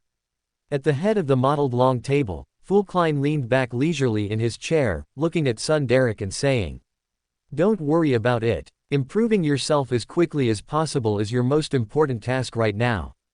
As long as your City of Silver continues to explore outwards, you will eventually come into contact with those residing in the forsaken land of the gods. As long as you don't actively make sacrifices or summon him, or listen to his voice, there will be no danger." Derek nodded earnestly towards Fool Klein at the head of the table. "I understand. Thank you for the reminder, Mr. Fool." Afterward, Derek recounted some more matters concerning the City of Silver. The other members of the Tarot Club each offered their opinions or suggestions until Fool signaled the end of the gathering. Led by Audrey, everyone stood up and bowed, then crimson light rose from above the gray fog, carrying the blurry figures on both sides of the mottled long table as they vanished one by one. White Agate, room 306. Syrian, leaning back on the sofa, suddenly opened his eyes. He propped himself up and turned his head to look at the painting he had hung on the wall. Steve in the painting quickly bowed. "Great Master, no one has disturbed us during this time. However, the idol captain patrolled the corridor outside 3 times. I heard his voice conversing with passengers in the corridor." Syrian nodded. "I understand. Continue to watch the room and don't let anyone intrude." With that, he stood up from the sofa and walked into the bedroom, casually pulling open the tightly closed door. Ripples of faint, ethereal blue light spread from the doorframe. The door that originally led to the bedroom became connected with the doors of other rooms on the ship. Relying on the powerful spiritual intuition of an astrologer, he precisely avoided rooms where people were present without needing to divine. After silently wandering around the ship, he returned to room 306 with several candles, essential oils, hydrosols, and other ritual items. After setting up a layer of spiritual wall to isolate the inside from the outside, he sent the human skin shade Beander characteristic and the Red Priest card, hidden in the painting world, above the gray fog through a sacrificial ritual. Klein, who had been waiting above the gray fog, responded to the ritual immediately and retrieved the 2 items. One was a thin, human skin-like mask whose facial features constantly shifted, causing a sense of disorientation upon close inspection, and the other was a card depicting Emperor Rosal in blood-red full armor, with a torrent-like army standing behind him. Klein casually conjured a gold coin and performed a divination on the thin, human skin-like item. After confirming it was the main ingredient for his faceless Beander potion, he waved his hand, sending the thin human skin flying into the pile of miscellaneous items covered by gray mist in the corner of the hall. Then, he took the Red Priest card and sat in the patient's position. As he infused it with spirituality, lines of ancient Phosic words appeared on the Red Priest card. Sequence 9, Hunter. Sequence 8, Provoker. Sequence 7, Pyromaniac. Sequence 2, Weather Warlock. Sequence 1, Conqueror. Sequence 0, Red Priest. Promotion Ritual. Incite a continent-wide war and achieve sufficient victories. Withdrawing his spirituality, causing the small words on the Red Priest card to disappear, he couldn't help but exclaim. This is a Beander pathway that is violent from beginning to end, gradually escalating from individual combat to group warfare, ultimately becoming the master of war. Red Priest seems more fitting to be called God of Combat, or God of War, than the one Phosic worships. The appearance of this Red Priest card on the evil spirit in the underground ruins of William Street is most likely due to the aggregation effect. This means that the evil spirit was definitely an angel of this pathway in life. An evil spirit left behind by an angel. Fortunately, Miss Sharon and I retreated decisively enough at the time. Thinking of this, he lightly tapped the edge of the table in front of him with his finger. Syrian couldn't have just gone to exchange a heresy slate with that evil spirit. This isn't the heresy slate of the apprentice pathway. It's most likely just an incidental product. His meeting with the evil spirit in the underground ruins was arranged by Adam. Did he reach some kind of deal with that evil spirit? I always feel there's a deep conspiracy here. He paused, holding the Red Priest card in one hand and conjuring his usual yellow crystal pendant in the other, and began a divination. A few breaths later, he opened his eyes, looked at the wildly spinning pendant in his hand, and shook his head helplessly. It failed, as expected. Is it because the connection between this Red Priest card and the evil spirit in the underground ruins is insufficient, or is its Beander characteristic level higher than I imagined? Looking at the heresy slate in his hand, his expression suddenly became melancholic. First the human skin shade Beander characteristic, then the heresy slate, and he even provided so much information for free. I have a feeling that the favors he'll need from me in the future will be very, very difficult. The promotion rituals for Black Emperor and Red Priest suddenly flashed through his mind. It shouldn't be that bad. Actually, it's quite possible. It might not be that simple either. Perhaps he even wants me, the fool, to directly join a war among gods. After a few self-deprecating remarks, he placed the Red Priest card face down on the table in front of him, positioning it to the left of the Black Emperor card, and then left the space above the gray fog. On the deck of the White Agate, Syrian found an uncrowded spot on the edge, took out his pre-prepared tools, and began to paint.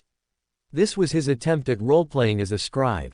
Since he needed to record various Beander abilities, as well as local scenery and customs, he couldn't just simply observe or participate, he also needed to leave his own memories and traces.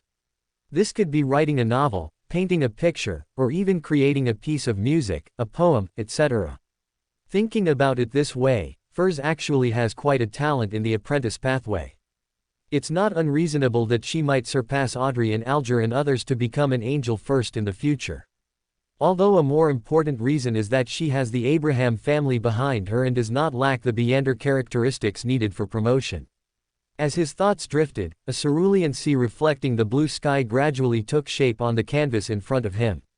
Just as the painting was nearing completion, he suddenly stopped his brush and looked behind him. Without realizing it, a large crowd had gathered behind him, seemingly immersed in watching him paint. From their attire, most were young or middle-aged people from well-off families, both men and women, who tacitly maintained a suitable distance from him and no one spoke to disturb his creation. He could see the admiration in their eyes, and some of them had their hands in their pockets, seemingly wanting to pull out money to buy his painting.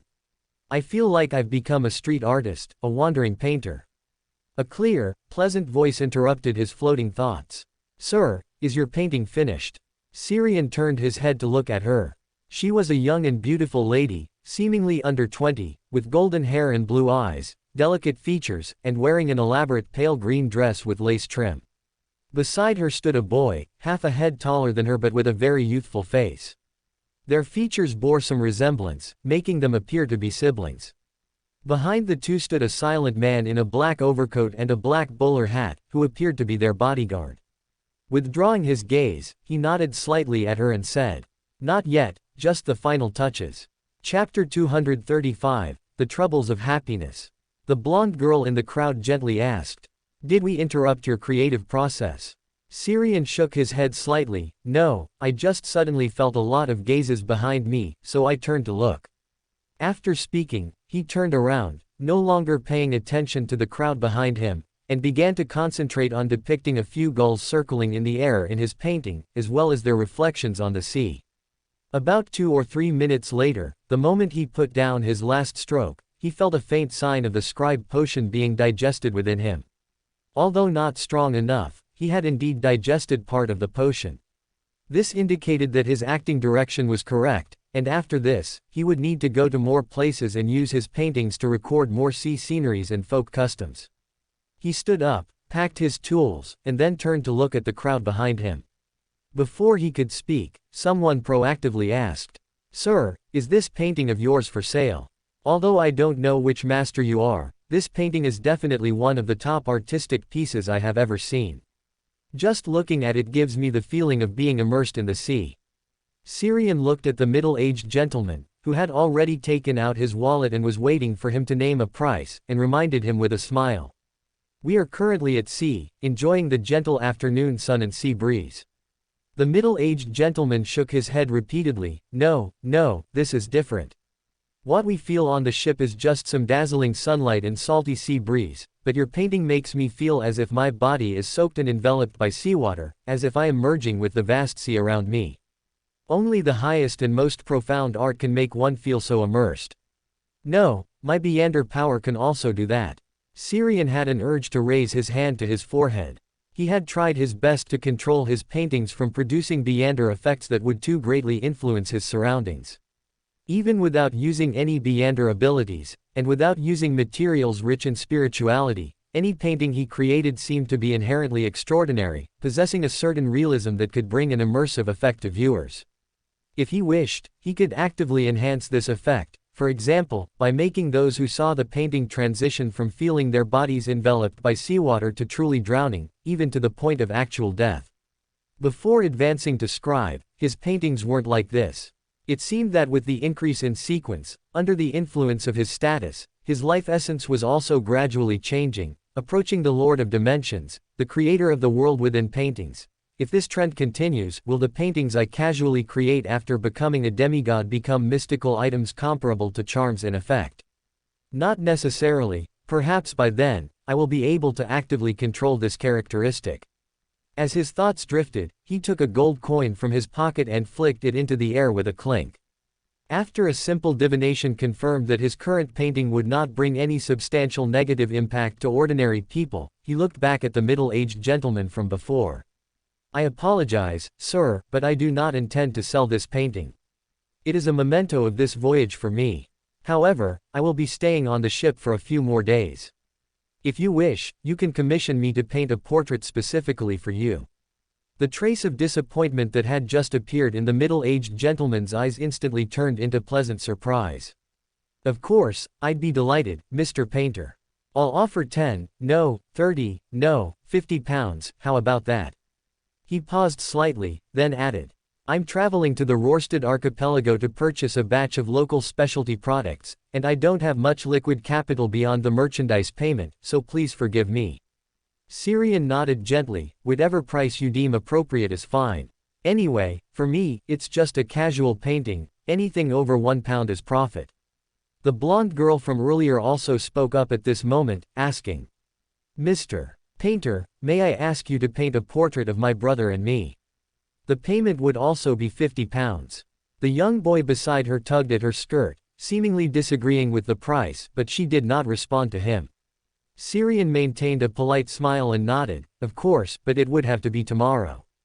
If you don't mind the background of the painting being the night, you could also choose tonight." The blonde girl's eyes lit up. Could it be the cosmos? Syrian looked up at the sky. That depends on the weather. It looks like it should be a star-studded night tonight, but who can say for sure about the weather at sea? Especially at sea in a mystical world, perhaps some bored sea monster or sea king might suddenly stir up a storm. The blonde girl smiled and echoed, indeed, the weather at sea is always unpredictable. After a slight pause, she returned to the previous topic. My name is Irena. If there's no bad weather tonight, you can find me in cabin 312 on the right side. If I can get a perfect painting, it will be the greatest gain of my trip. My pleasure, Syrian smiled and nodded in reply. Afterwards, several relatively younger gentlemen and ladies invited him to paint for them. Syrian only agreed to the two who spoke first. After all, he was there to act and digest the potion, not to be a painter expanding his business. If it weren't for the first middle-aged gentleman raising his painting price to £50, a level that deterred many, he suspected that the orders he received today would keep him painting all the way to the capital of the Rörsted archipelago, Byam, the city of generosity. This could be considered a happy problem, right? I really want to share this with Klein in person. His expression would surely be very interesting. He collected his thoughts and turned to the middle-aged gentleman who had first made the request, asking with a smile. Sir, would you like me to paint for you now? It will be dusk soon, and today's sunset should be quite beautiful. The middle-aged gentleman smiled and nodded, of course. By the way, my name is Loan Ritchie, a merchant engaged in maritime trade. Mr. Painter, what is your name, and which master painter are you a student of? Syrian shook his head slightly. Randolph Carter, not a student of any master, just a painting enthusiast. Then you must be a genius. Loan did not stint on his praise. In the evening, as dinner time approached, the crowd gathered behind Syrian, watching him paint, finally dispersed for the most part. Only a few scattered individuals remained, seemingly all people familiar with Loan, waiting specifically for him there. Before it got completely dark, Syrian finally completed Loan's portrait, took the canvas from the wooden easel, and handed it to him. Do not fold it, and do not place it face down. It is best to put the painting in a ventilated place so that the paint on it will dry faster. Also, if you want to preserve it for a long time, it's best to use a sealed picture frame. Loan smiled and nodded. Haha, please rest assured, I am a loyal art lover and know how to treat the works of every master painter seriously.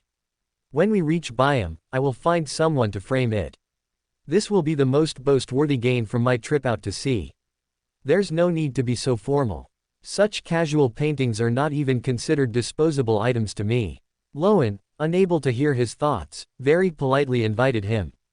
Mr. Randolph, do you have time to join me for dinner? Syrian pointed to the easel beside him and shook his head. I apologize, I still need to pack up these tools. Also, it doesn't look like there will be any bad weather tonight, and I still need to paint for the lady who already made an appointment. Loan did not insist and immediately nodded, saying, Then I won't disturb you. Here is my contact information. If you ever come to Byam or the Dixie Bay, you are welcome to visit me. I sincerely welcome every artist. As he spoke, he handed over a card-sized business card and 5 10-pound banknotes. Syrian took it and glanced at it. It indicated a specialty trade company named Red Moon, and Loan was the owner of this company. After taking the business card, he politely nodded to the other party. Definitely, if the opportunity arises. After bidding farewell to Loan, Syrian packed his painting tools, preparing to go back to his room first, and then head to the ship's restaurant for dinner. As he was engrossed in organizing his brushes and paints, he suddenly saw a pair of men's black leather shoes stop in front of him. Without lifting his head, he said, I apologize, but I am not accepting any painting invitations for now. I am the captain of the White Agate, Elon Card. Still not painting. Syrian remained engrossed in organizing his tools. After a brief silence, Elon, who had sought out Syrian, proactively said, I can tell that your paintings are not ordinary. I hope you do not use them to disrupt order on the ship. Syrian stopped what he was doing and looked up at the captain who had approached him. The spiritual aura on the captain was far beyond that of ordinary people, yet also far inferior to his own. He was a low-sequence Beander. Although he looked strong and robust, his face already showed signs of age, with noticeable wrinkles around his eyes, forehead, and mouth. Withdrawing his gaze, he chuckled softly and asked curiously, "Am I disrupting the ship's economic market by painting for people?" Elon shook his head with a serious expression. "No, there are no such regulations on the ship. I just hope that as a Beander, you do not use your abilities to influence ordinary people. That is not in accordance with the rules." Chapter 236, Erlen's Probing. Syrian raised his eyebrows slightly. He felt that Captain Erlen resembled the type of law enforcer who was stubborn yet possessed a strong sense of responsibility. He paused, then asked with a smile, "What rules? Besides, my paintings shouldn't possess abilities like enticement, inducement, or hypnosis."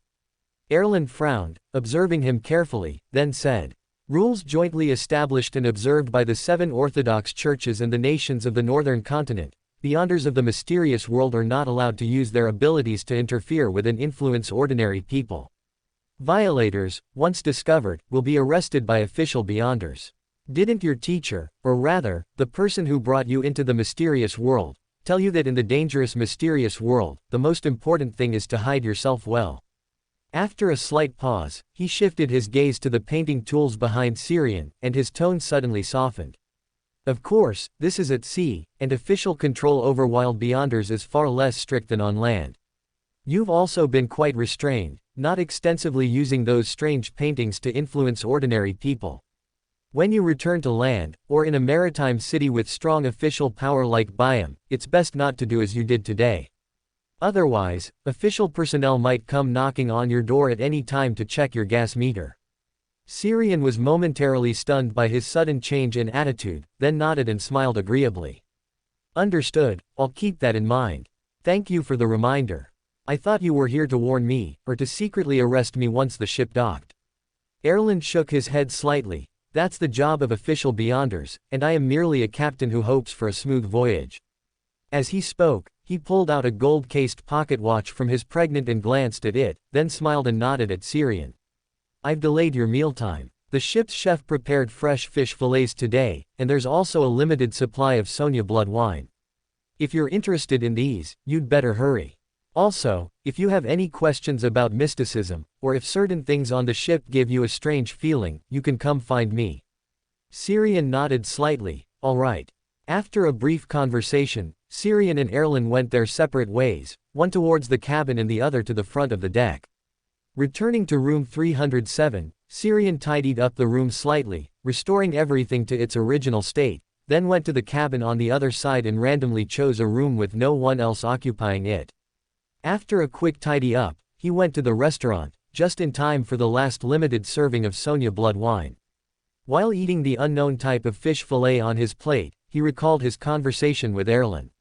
His change in attitude just now was a bit stiff. Did he discover something about me, and thus came to probe?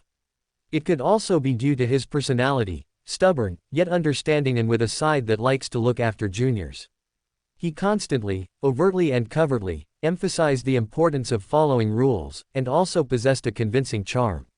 He is most likely a Beander of the lawyer, or arbiter, pathway. It should be the latter. His spirituality doesn't seem to be merely sequence 9, yet he hasn't displayed the powerful physique of a barbarian. Sheriff, or interrogator, then. So the white agate is his jurisdiction. No wonder he so keenly discovered me, a stowaway, on the ship. I should have chosen another ship. His approach to me just now shouldn't have been solely for the paintings with their slight strange effects. It was also to confirm whether I was indeed a passenger on this ship, which isn't difficult for a sheriff. As long as he has seen the real person, a photo, or a sketch, he can firmly remember that person's appearance. Although there are quite a few people on this ship, with a bit of time to recall, he could still relatively easily complete the process of elimination. Is that why his attitude suddenly changed? Good thing I drew a layer of disguise on my face before going out. Even if I'm wanted later, I can just switch disguises. As his thoughts drifted, several figures suddenly stood by his dining table, completely surrounding him. We meet again, Mr. Painter. Syrian pulled out a napkin, wiped the corner of his mouth, and turned to look at the other party. It was the blonde young lady who had previously booked a painting from him. Besides the previously seen young boy and bodyguard, she was accompanied by a well-dressed, seemingly loving middle-aged couple. He withdrew his scrutinizing gaze and nodded gently at her. Good evening, Miss Irena. The weather is nice tonight, suitable for portraits, but you'll need to wait for me a bit longer, until I finish my dinner. Irena smiled and nodded. Of course, Mr. Randolph, I haven't mistaken your name, have I? No. Syrian shook his head slightly. The gentleman among the couple seized the opportunity to interject. Mr. Randolph, do you mind if we observe from the side? Irena and Pierre kept telling me about your paintings, which should be displayed as exhibits in an art museum. I'm half Intis, and I've always loved art. Syrian smiled and nodded. Of course, even if you want a family portrait, that's fine. Family portrait? What's that? The middle-aged gentleman, dressed as a dandy, asked curiously. The others gathered around also showed curiosity. Great Emperor, your cultural invasion still has omissions. But in Intis, it's perhaps understandable, as they themselves might not even know how many illegitimate children they have, whether those illegitimate children are theirs, or whether they themselves are someone else's illegitimate children. Collecting his wandering thoughts, he explained to the people in front of him. It's a photograph or painting that includes all family members. The mature lady, hand in hand with the gentleman, immediately smiled. That sounds very meaningful. I hope to have a family portrait. Irena also agreed. I hope so too. After the two ladies expressed their opinions, the middle-aged gentleman no longer sought a third opinion and directly stated. All right, then we'll ask Mr. Randolph to paint a family portrait for us. Syrian nodded. No problem. You can find a comfortable place to rest or enjoy the scenery. After I finish dinner, I'll bring my painting tools to find you. After sending off the family, he drank today's limited Sonia blood wine, then continued to enjoy his dinner. Backland, south of the bridge. Haven, who had just returned home from the laboratory, suddenly paused, his gaze warily fixed on the figure sitting on the living room sofa. It's you, madam. How did you get into my house? I remember locking the main door before I left today. Haven's questioning words abruptly did a 180-degree turn after he clearly saw the person in the living room. Clarice leaned against the sofa, one hand supporting her head, a hint of sadness flickering in her bright gray eyes. I came to find Syrian, but he doesn't seem to be home. I don't know where he threw the gift I gave him, and I can't reach him at all. Do you think he doesn't like me, which is why he's avoiding me? Haven's throat bobbed, and he instinctively stepped forward, wanting to caress and pity her, but then he forcibly restrained himself and took a step back. He averted his gaze and said with a somewhat stiff tone, Madam, you don't need to worry. He just needed to digest a potion, so he went to sea. He and I agreed to exchange letters regularly. If you have anything you want to say, I can relay it for you. Really? Clarice, immersed in sadness, her eyes lit up, then dimmed again. Never mind. He didn't even come to say goodbye before going to sea. He must dislike me and doesn't want to see me. Haven tried to defend his younger brother. No, he might have just forgotten for a moment. Clarice stood up from the sofa, walked over to him, and asked in a tone that was both fragile and strong. Then if it were you, would you forget to say goodbye to me before going on a long journey? Haven suddenly became speechless, not knowing how to answer. Clarice curved her lips, looking as if she had completed a prank. Just as she was about to say something more, her gaze suddenly caught a pumpkin carriage flying through the air outside the window. She frowned, took 2 steps back, and her figure silently merged into the mirror formed by the bay window, then disappeared. A few seconds later, Haven, recovering from the enchantment, stared blankly at the empty living room, feeling an emptiness in his heart, as if he had lost his beloved. He frowned, using reason to suppress this strange feeling, then turned to close the main door and rushed upstairs to the 2nd floor. Chapter 237, The Gossipy, Spectator, Old Dragon. A spirit that roams the upper realm, a friendly creature that can be commanded, a messenger exclusive to Randolph Carter. As the incantation was recited, an inexplicable wind swept through the room. The flickering candlelight in the center of the ritual was tinged with an eerie green, constantly expanding and stretching with the swirling airflow, eventually forming a dim, ethereal portal. Haven watched the portal, created by the ritual's power, with a mix of curiosity and nervousness. He wondered what a messenger from the mysterious world would look like. After a long wait, the dim, ethereal portal remained unchanged, and no being emerged from it. Haven's expression shifted from curious to bewildered. He wasn't sure if his ritual had failed, or if the messenger Syrian had found simply didn't want to respond to him. What went wrong? Should I try again? He muttered softly, then turned his head to look at the wall clock, somewhat suspecting that he hadn't chosen the right time for the ritual. He didn't know much about the mysticism of rituals, but he vaguely remembered hearing someone mention that in the mystical domain, different dates and times had different meanings, suitable for different rituals. As soon as he turned his head, he saw an old man with long hair and beard, entirely gray and withered like decaying wood, silently watching him from the side. He instinctively took a step back, yet suddenly felt no sense of alarm. He even found the other party very amiable, feeling an urge to confide in him. Pressing his lips together, he composed himself and asked, "Who are you?" The withered old man, all gray, smiled gently. "Didn't you just summon me with a ritual?" "Me? You?" Haven's eyes widened, utterly incredulous. "You are the messenger Syrian spoke of. Didn't they say spiritual world creatures all look very strange? Why do you look, a bit strange?" As he spoke, he closed his mouth and gave the other party an awkward smile. This old messenger seemed to possess a strange charm. Seeing him made one unable to resist the urge to confide, to speak more. The old man didn't mind, instead extending his hand to him. "Give me the letter you want to send." "All right." Haven briefly spoke, then closed his mouth, worried he might accidentally say something offensive again. After handing the letter meant for Syrian to the old messenger, he still couldn't resist asking curiously. "Old gentleman, when did you respond to the ritual? Why didn't I notice at all?" "Edfarna," the old messenger, calmly replied, "from the beginning. I've been watching you from the side, waiting for you to speak to me." Haven lowered his head, a bit embarrassed. Sorry, I didn't mean to ignore you." Edfarna shook its head slightly. "I'm used to it." With that, it turned and walked towards the dim portal created by the ritual. Before leaving, it suddenly paused, turning its head to glance at a mechanical instrument in the room with a smoothly polished surface that reflected a human figure. Haven followed its gaze, looking curiously behind him, but found nothing. Turning back, just as he was about to ask, the dim portal created by the ritual had disappeared, and the messenger summoning ritual had ended. He scratched the back of his head, muttering softly, "What a mysterious and strange old gentleman. Messengers all seem to be spiritual world creatures.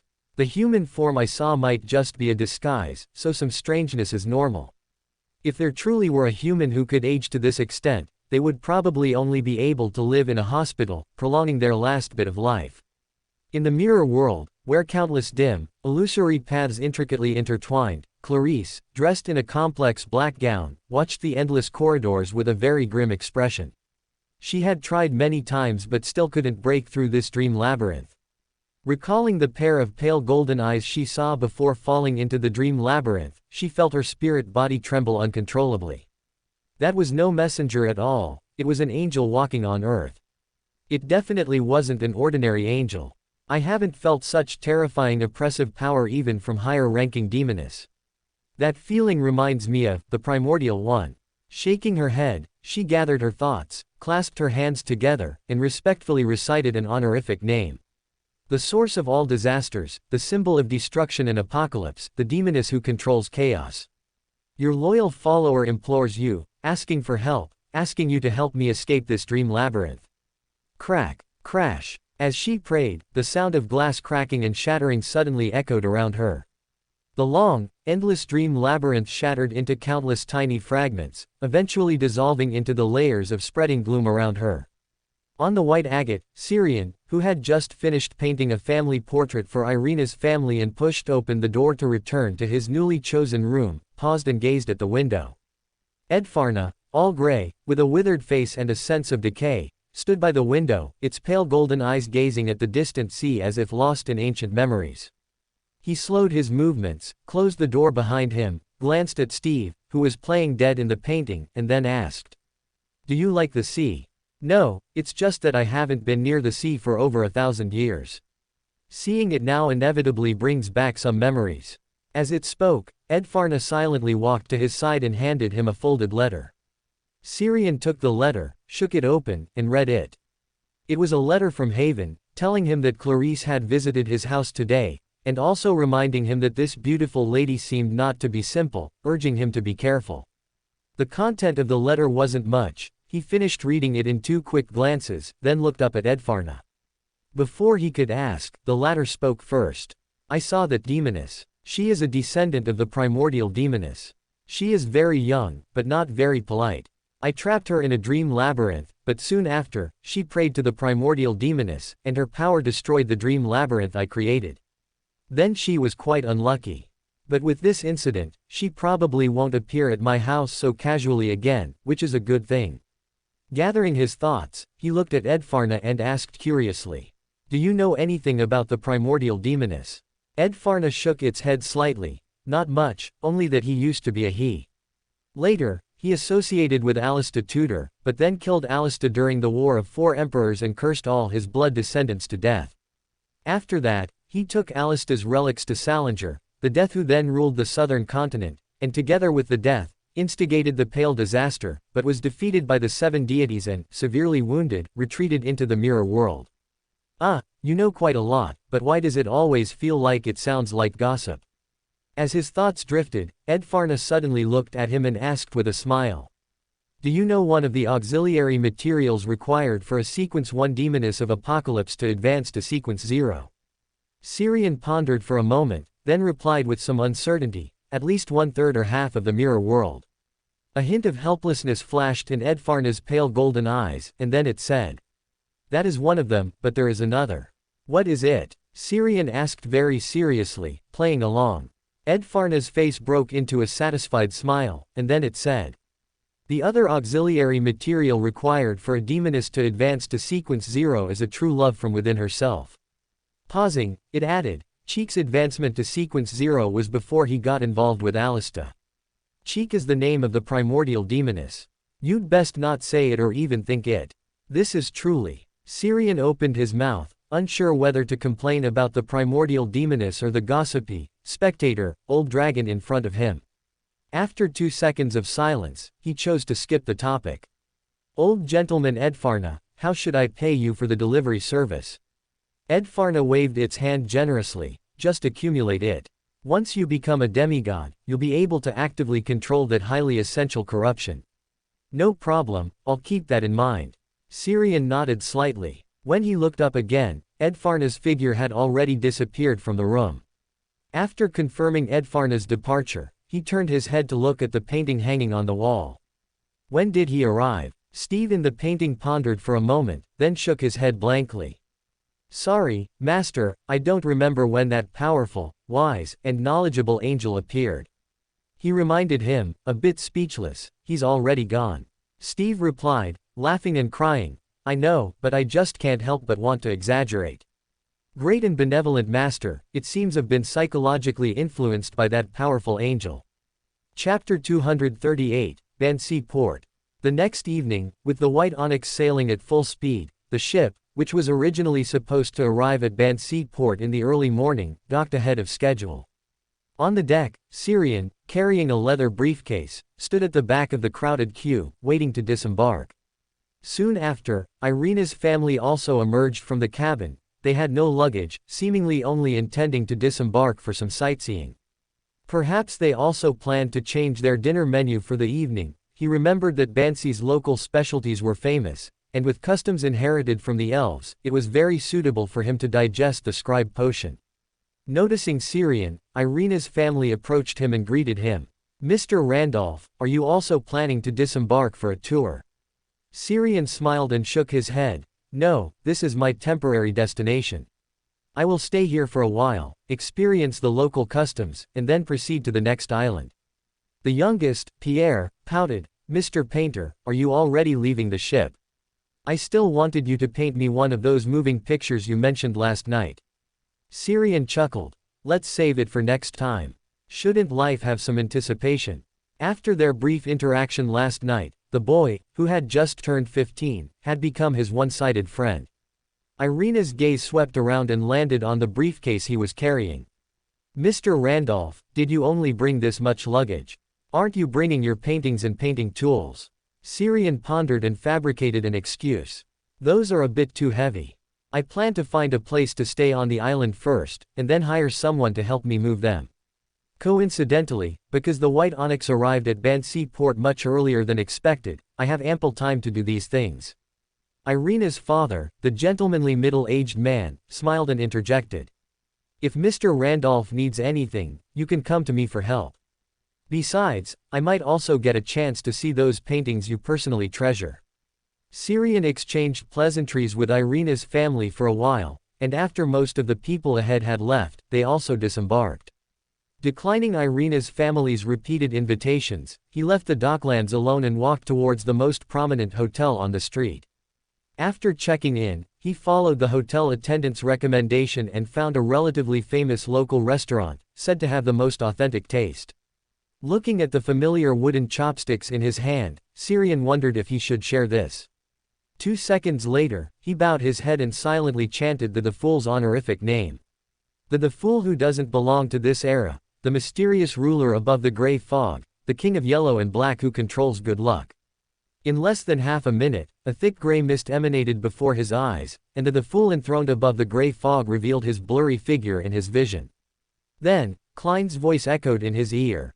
Chopsticks. Is there also a Roussel memorial exhibition at sea? No, looking at your surroundings, this should be a Rosal restaurant. Syrian skillfully picked up a piece of dark red blood clot, cooked with spices, from the bowl in front of him with his chopsticks, dangled it a few times before his eyes, and then put it in his mouth. After chewing and swallowing, he finally said, "Don't think of Rosal for everything. This is an elven custom left on Bansi Island. Elves." Syrian lowered his head and muttered softly, "That's right, elves. But they should be quite different from the elves you're thinking of.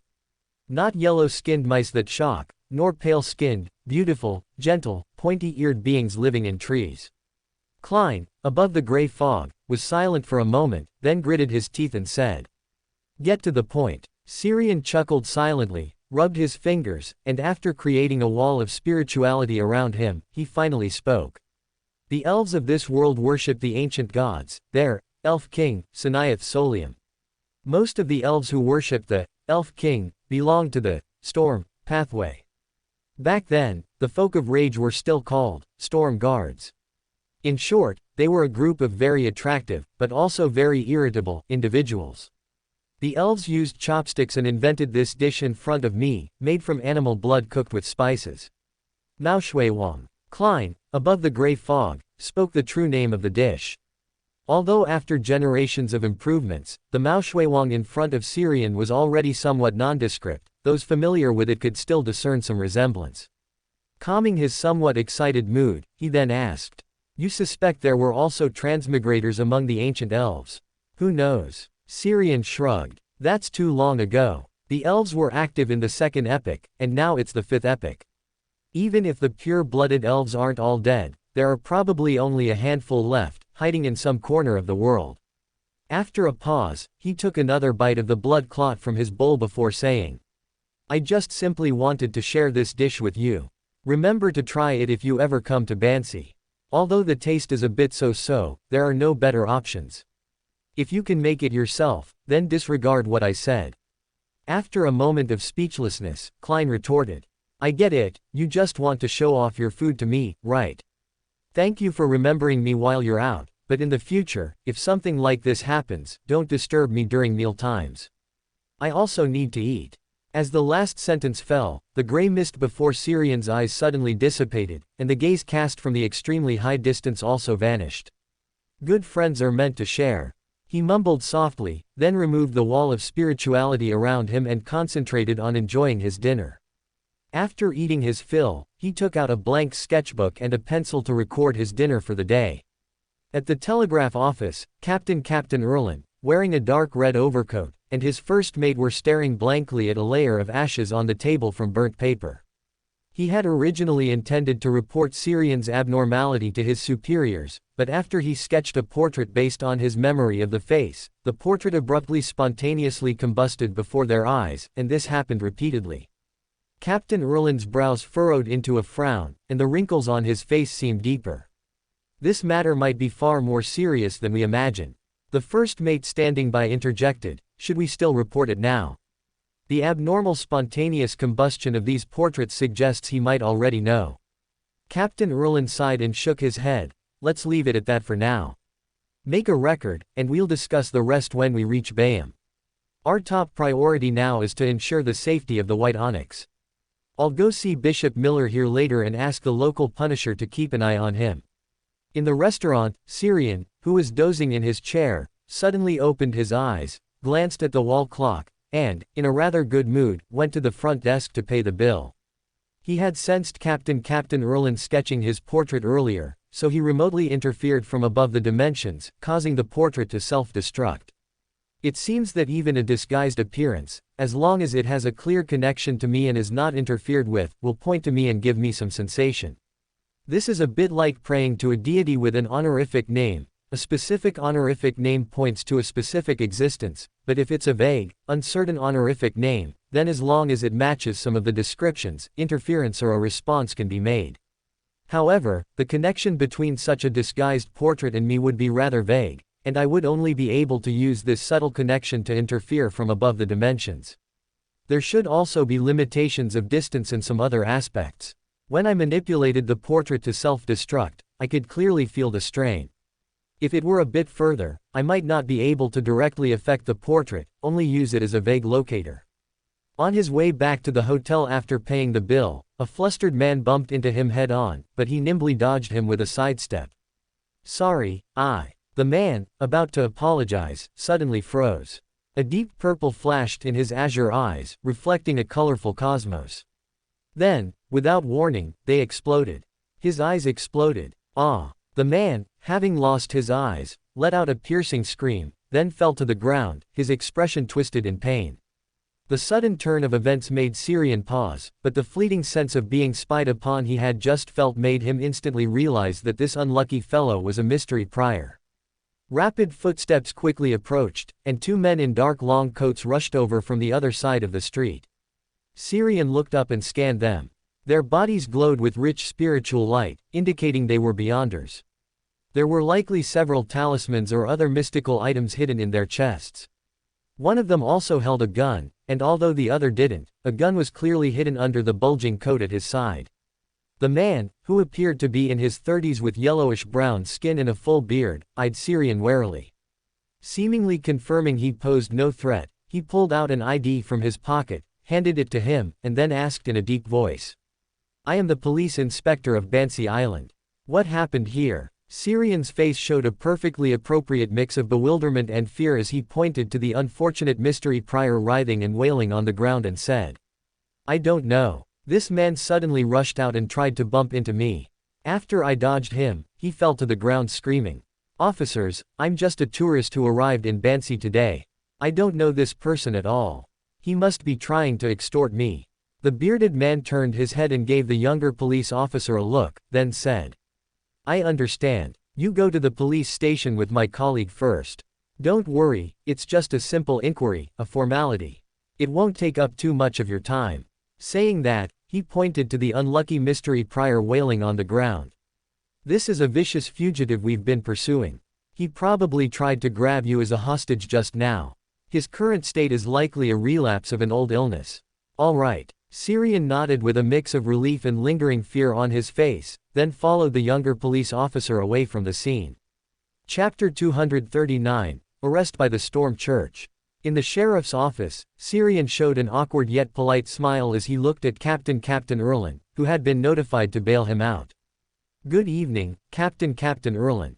I hope this hasn't delayed you too much. Good evening, Mr. Randolph. Looking at the passenger he needed to bail out, Captain Erlin's mood was exceptionally complex at this moment, his brows furrowed so deeply they seemed about to wring out water. He and his first mate had just left the Storm Church and hadn't even returned to the White Onyx when they were notified by the Bansi Port Sheriff to bail out his passenger. Before coming, he thought it was one of the passengers on the White Onyx who had gotten into a conflict with the local natives, ending up at the sheriff's office. Such incidents were not uncommon. Outsiders and natives were the groups most prone to conflict. He had already planned how to mediate the problem, but instead, he saw the person he least wanted to see here. If he had known beforehand that the passenger he needed to bail out was Syrian, he would have never come. The bizarre scene that had just occurred at the telegraph office resurfaced in his mind, stirring up waves in his heart that had just barely calmed. A mysterious Beander who couldn't even leave an image. This was very likely a legendary demigod. Even if not a demigod, it was at least a pirate general level Beander with extremely bizarre Beander powers. Taking a deep breath, he made himself speak as calmly as possible. Before coming, Sheriff Niccolo had already told me the whole story, and I also explained to him that you are a tourist who only arrived on the island this evening. You can leave directly after signing. Niccolo was the bearded sheriff from before. However, Syrian suspected that this sheriff was just a nominal title, and his true identity should be a punisher of the local storm church. Collecting his thoughts, he smiled and nodded politely to Captain Erlin. Thank you for your trouble, Mr. Captain Erlin. Captain Erlin shook his head. Ensuring the safety of every passenger is my duty as a captain. Afterward, the two fell silent, signed the papers as prompted by the officer, and then left the sheriff's office together. On the street outside the sheriff's office, perhaps feeling that the atmosphere between them was too dull and oppressive, Captain Erlin casually found a topic to break the silence. On the White Onyx, I heard you say you planned to stay in Bansi port for a while. Syrian nodded and replied, yes, I came to experience all sorts of scenery and customs, to accumulate material for future creations. Bansi port is my first destination. It has many customs I've never seen before, and also unpredictable weather. Captain Erlin casually agreed. Yes, Bansi was once called the Museum of Weather. It wasn't until the Storm Church established a church on the island that the weather here gradually stabilized. The two chatted along the way to the vicinity of the docks, and as Captain Erlin gradually lowered his guard with increasing understanding of Syrian, Sheriff Niccolo, with his thick beard, led a well-equipped squad in pursuit. Gentlemen, please wait a moment. Syrian and Captain Erlin both stopped, turning to look at the Punisher squad that had caught up from behind and subtly surrounded them. Sheriff Niccolo saluted by striking his left chest with his right fist, then said, Mr. Randolph, the previous matter may still require your cooperation in the investigation. Captain Erlin frowned, somewhat displeased. Haven't I already provided Mr. Randolph's boarding information and vouched for him? Why is there still a problem? He said this not because he was worried about Syrian receiving unfair treatment, but because he was worried about the safety of this Punisher squad. Facing someone suspected of being a demigod, or at least a pirate general-level figure with bizarre abilities, it seemed more likely that this Punisher squad would encounter danger. Sheriff Niccolo shook his head slightly at Captain Erlin, his right thumb gently tapping his gun holster 3 times. This is an instruction from Bishop Miller. The suspicious infiltrator we were pursuing earlier suddenly lost control, and before he lost control, the only person he had contact with was Mr. Randolph Carter. As the biggest suspect, and also a Beander with a hidden identity, he must undergo our investigation no matter what. Captain Erlin, please cooperate with our mission. Captain Erlin frowned deeply, his gaze wavering between Niccolo and Syrian. Both out of his identity and duty, he should cooperate with Niccolo, but he didn't think that he, plus this Punisher squad, could arrest this mysterious painter, Randolph Carter, who had infiltrated the White Onyx. Why would Bishop Miller give such an instruction? I clearly told him about Randolph Carter's danger and strangeness before. Before clarifying the truth, observation should be the priority. After a pause, he looked at Niccolo and asked, does Bishop Miller have any other arrangements or instructions? Niccolo did not answer, his gaze swept over his team members, then he decisively drew his gun and pulled the trigger. Bang! Bang! 2 clear yellow bullets cut through the air, aimed directly at Syrian's vital points. The other Punisher around also reacted, drawing their guns or activating talismans. Captain Erlin instinctively dodged, simultaneously turning his head to look at Syrian with tension and vigilance, only to find that Randolph Carter, who had just been beside him, had disappeared. He quickly looked around, the Punisher reacted the same way, but no one saw Syrian's figure. Captain Erlin's face was somewhat grim, and he turned to question Niccolo. Didn't Bishop Miller tell you that this is suspected to be a demigod, or at least a pirate general-level Beander with extremely bizarre abilities? You just shot at him like that, are you trying to bury all of us? Niccolo's face beneath his thick beard suddenly stiffened, then gradually turned pale. No, Bishop Miller didn't tell me before, he only mentioned that the other party was a Beander who infiltrated Bansi port. Question mark. Captain Erlin's brows furrowed deeper as he listened. He truly didn't understand the reason for Bishop Miller's arrangement. Did he want the Punisher to provoke or test the other party? But what was the point of that? Unless the Storm Church had information he didn't know, as his thoughts drifted, he heard Niccolo suddenly shout. Oh no, two other Punisher went to investigate his temporary hotel. Captain Erlin raised a hand and rubbed his temples. The number of times he had frowned today was already more than he had in the past 6 months combined. He strongly suspected that after today, the wrinkles on his face would deepen. He sighed silently, then said, "Let's rush over too. I hope there won't be a conflict." Facing such a powerful person, intimidation and expulsion are the best choices. Unnecessary fighting will only result in mutual destruction. At Syrian's temporary hotel, two men wearing identical long trench coats, after showing their stamped sheriff's office identification, obtained the spare key to Syrian's room from the front desk attendant. Click. The lock turned, and after the creak of the wooden door being pushed open, the two Punisher squad members entered Syrian's temporary guest room.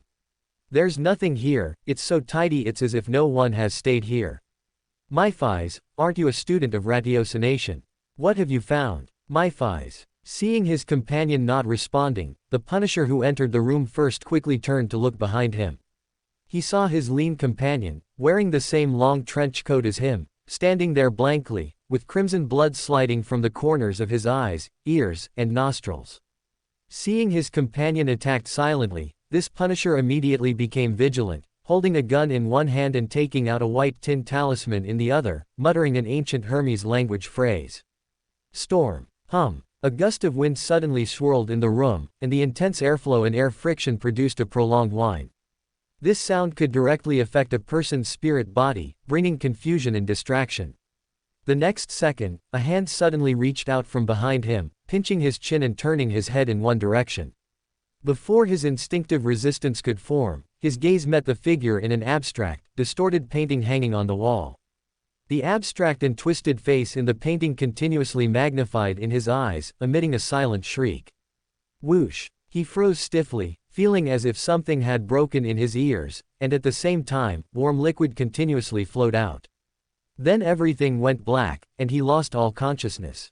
Throwing the unconscious Punisher on the ground, Syrian raised his hand to vibrate his spirituality, making the lingering wind sound in the room disappear, then looked at the painting he had hung on the wall. Steve quickly smiled ingratiatingly at him. Great Master, this was just a small accident. I promise it won't happen again. I will deal with these intruders before they even enter the door. Chapter 240, Adam's Mission. Syrian raised an eyebrow and asked curiously. Can you still exert influence when they can't see you? Steve in the painting paused, then lowered his head dejectedly. I can't. Syrian smiled, took the painting off the wall, and said casually. The Storm Church here doesn't welcome me much. We need to find another place, another identity. Steve asked curiously, Master, are you leaving this island already? Syrian shook his head slightly, no, just changing hotels. Afterwards, as long as I change my disguise, I can easily blend in here again. I might not even need a disguise, just be careful to avoid certain groups of people. After all, without high-level power interfering, they probably can't even draw my wanted poster. At this point, Syrian couldn't help but chuckle. The fact that a portrait after a disguise could still point to him and establish a strange connection with him was completely unexpected. However, it was very useful.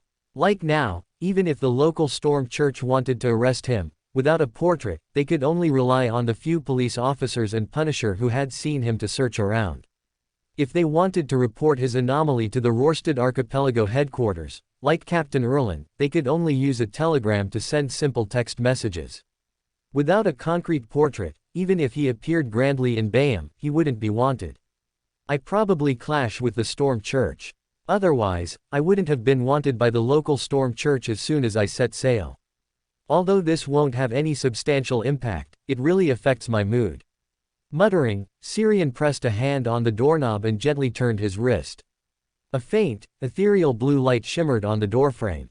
As the door opened, it revealed a door, embedded within the frame, like a transparent curtain of water. Behind the door, was a bright, grand, solemn, and sacred church. Syrian was stunned for a moment. If it weren't for the familiar feeling the church behind the door gave him, he would have almost thought he had opened the door to the deep blue church in Bansi Port. After steadying himself and observing carefully, he withdrew his gaze from the 100-meter-tall cross behind the door, and then stepped inside. Inside the magnificent and enormous bone church, with its towering black stone pillars. At this moment, a small meeting seemed to be taking place in the bone church.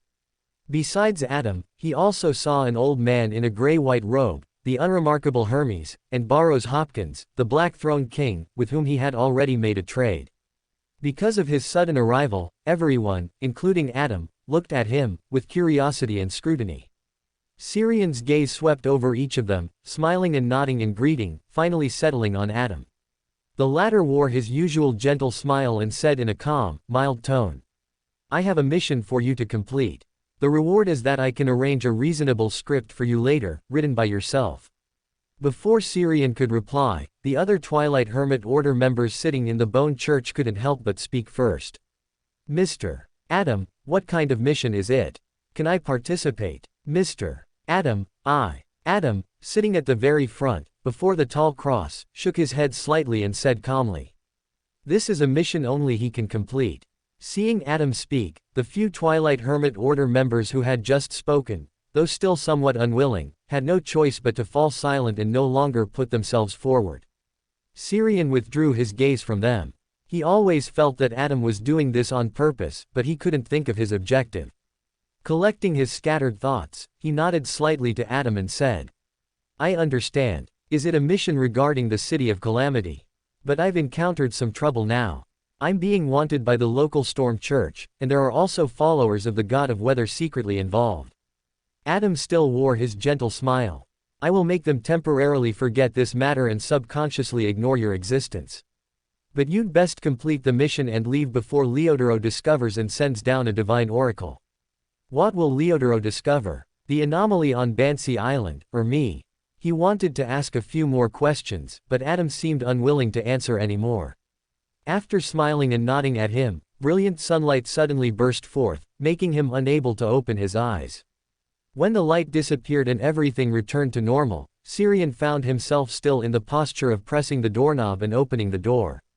A dream. It is indeed a dream for you, but it was also something that truly happened just now. A familiar old voice suddenly sounded in his mind. Syrian was stunned for a moment, and then an image of an old man in a gray-white robe popped into his head. His hair was completely white but thick enough, and he had few wrinkles on his face, with an unremarkable appearance.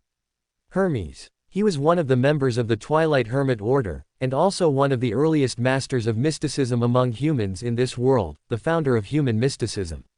As soon as the thought emerged in his mind, Hermes's old voice, clearly with a smile, sounded in his heart. "I didn't expect my evaluation in your mind to be so high." Without giving Syrian a chance to interrupt, he continued on his own. "If I'm not mistaken, you are already a scribe. I remember that at this stage, you can record Beyonder abilities at the demigod level. If you have a need, you can come to me. Or if you need some other help, you can also find me, or try to find the surrounding Twilight Hermit Order members." I think Adam meant the same thing just now. "When necessary, you can recite my honorific name, observer of the spiritual world, creator of transcendent language, founder of human mysticism, the great Hermes. This virtual persona of mine will temporarily reside in the spiritual world of this sea area. If you don't have time to recite my honorific name, just call out my name, and I will also hear it. This is not the authority of an author, where all words are known, but merely a utilization of the spiritual world." Thump thump. Hermes's words had just fallen when a melodious bell suddenly rang around them. At the same time, Syrian felt a strange, elusive power spreading with the echoing bell. In his mind, Hermes's voice suddenly sounded. It's Adam's psychological suggestion. "From now on, the people on this island will no longer remember that you were here before or what you did. When they don't interact with you, they will subconsciously ignore your existence." "All right, our brief exchange ends here. Members of the Twilight Hermit Order are not allowed to influence each other using Beyonder powers. Adam only allowed me to entrust this virtual persona to your island of consciousness today because I could help you be exempt from mental influence just now. Sirian felt the echoing voice in his mind gradually receding. Before Hermes's voice completely disappeared, he opened his mouth to remind him. Do not delve deep into the spiritual world of this island. Some places are polluted. He didn't hear Hermes's reply, but he assumed this spectator pathway angel must have heard him. Then he looked back at the two Punisher members lying unconscious on the floor behind him, frowning. With them in this state, Adam's psychological suggestion should also be able to provide a reasonable explanation, right? After muttering quietly, he turned his wrist, this time truly pulling open the door. After traveling between doors several times, he arrived at another hotel on this street and checked in very smoothly. On the White Onyx, Captain Erlin, who had originally gone with Nicolo to the hotel where Sirian had temporarily stayed, returned to the ship. The first mate looked at Captain Erlin, who had returned to the ship alone, and asked curiously. Captain, weren't you going to bail out the detained passenger? Why are you the only one back? Is the situation serious? The police station won't release him. Bail out. Captain Erlin frowned. He vaguely remembered something like that, but he couldn't quite recall who he had bailed out, or what happened afterward. After a moment of quiet contemplation, he rubbed his forehead and said. It shouldn't be. I remember I bailed the person out, and then. He seemed to have left alone, intending to stay on the island for a while. The string of events tonight has given me a headache. As he spoke, Captain Erlin suddenly froze. He couldn't remember what he had done tonight, only vaguely recalling that he had gone to the island for a very important matter, and then something unexpected seemed to have happened. Chapter 241, Divination. By the ship's rail, Captain Erlin leaned his hands on the gunwale, his gaze fixed solemnly on the brightly lit port before him. After the first mate's reminder just now, he realized that his memory seemed to have some issues. Perhaps it wasn't just him, but the entire Bansi Island. Only those who stayed on the ship after dark were unaffected by the unknown mystical power here. Years of experience surviving in the mystical world told him that something big might happen in Bansi Port, or had already happened. The closest island was Demir Island, where they had last docked, followed by the next port of call, Tianan Island, which was already in the Rorstad archipelago. But no matter which island it was several days' journey away, and the ship's wireless telegraph couldn't transmit information that far, unless they returned to Bansi Island and used the telegraph office there. However, I vaguely remember that the attempt to send a telegram in the evening failed. Collecting his thoughts, he turned to the first mate behind him and asked in a deep voice. Tell me in detail again what happened after we disembarked. Seeing the seriousness on Captain Erlin's face, the first mate also realized the gravity of the situation and quickly recalled, saying, We went to the telegraph office together, but what was his name again? The first mate's brow furrowed like Captain Erlin's, deepening until he finally shook his head helplessly. I suddenly can't remember his name. But I remember the portrait you drew from memory repeatedly spontaneously combusted, and in the end, you gave up the idea of reporting his abnormality via telegram, planning to wait until Bayam to report this anomaly to the authorities.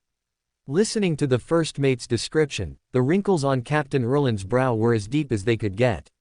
Was he still affected on the ship, just not as severely as on the island? He hesitated whether to leave Bansi Port early and proceed to Tianan Port as soon as possible, where there was a new telegraph office and a stormed church cathedral to report the anomaly here. But there were still passengers who hadn't returned to the ship, and no one could guarantee that the White Onyx's sudden departure wouldn't attract the attention of the mystical powers on Bansi Island, thereby causing unforeseen changes. After much deliberation, Captain Erlin still chose to maintain the status quo, preserving a facade of normalcy.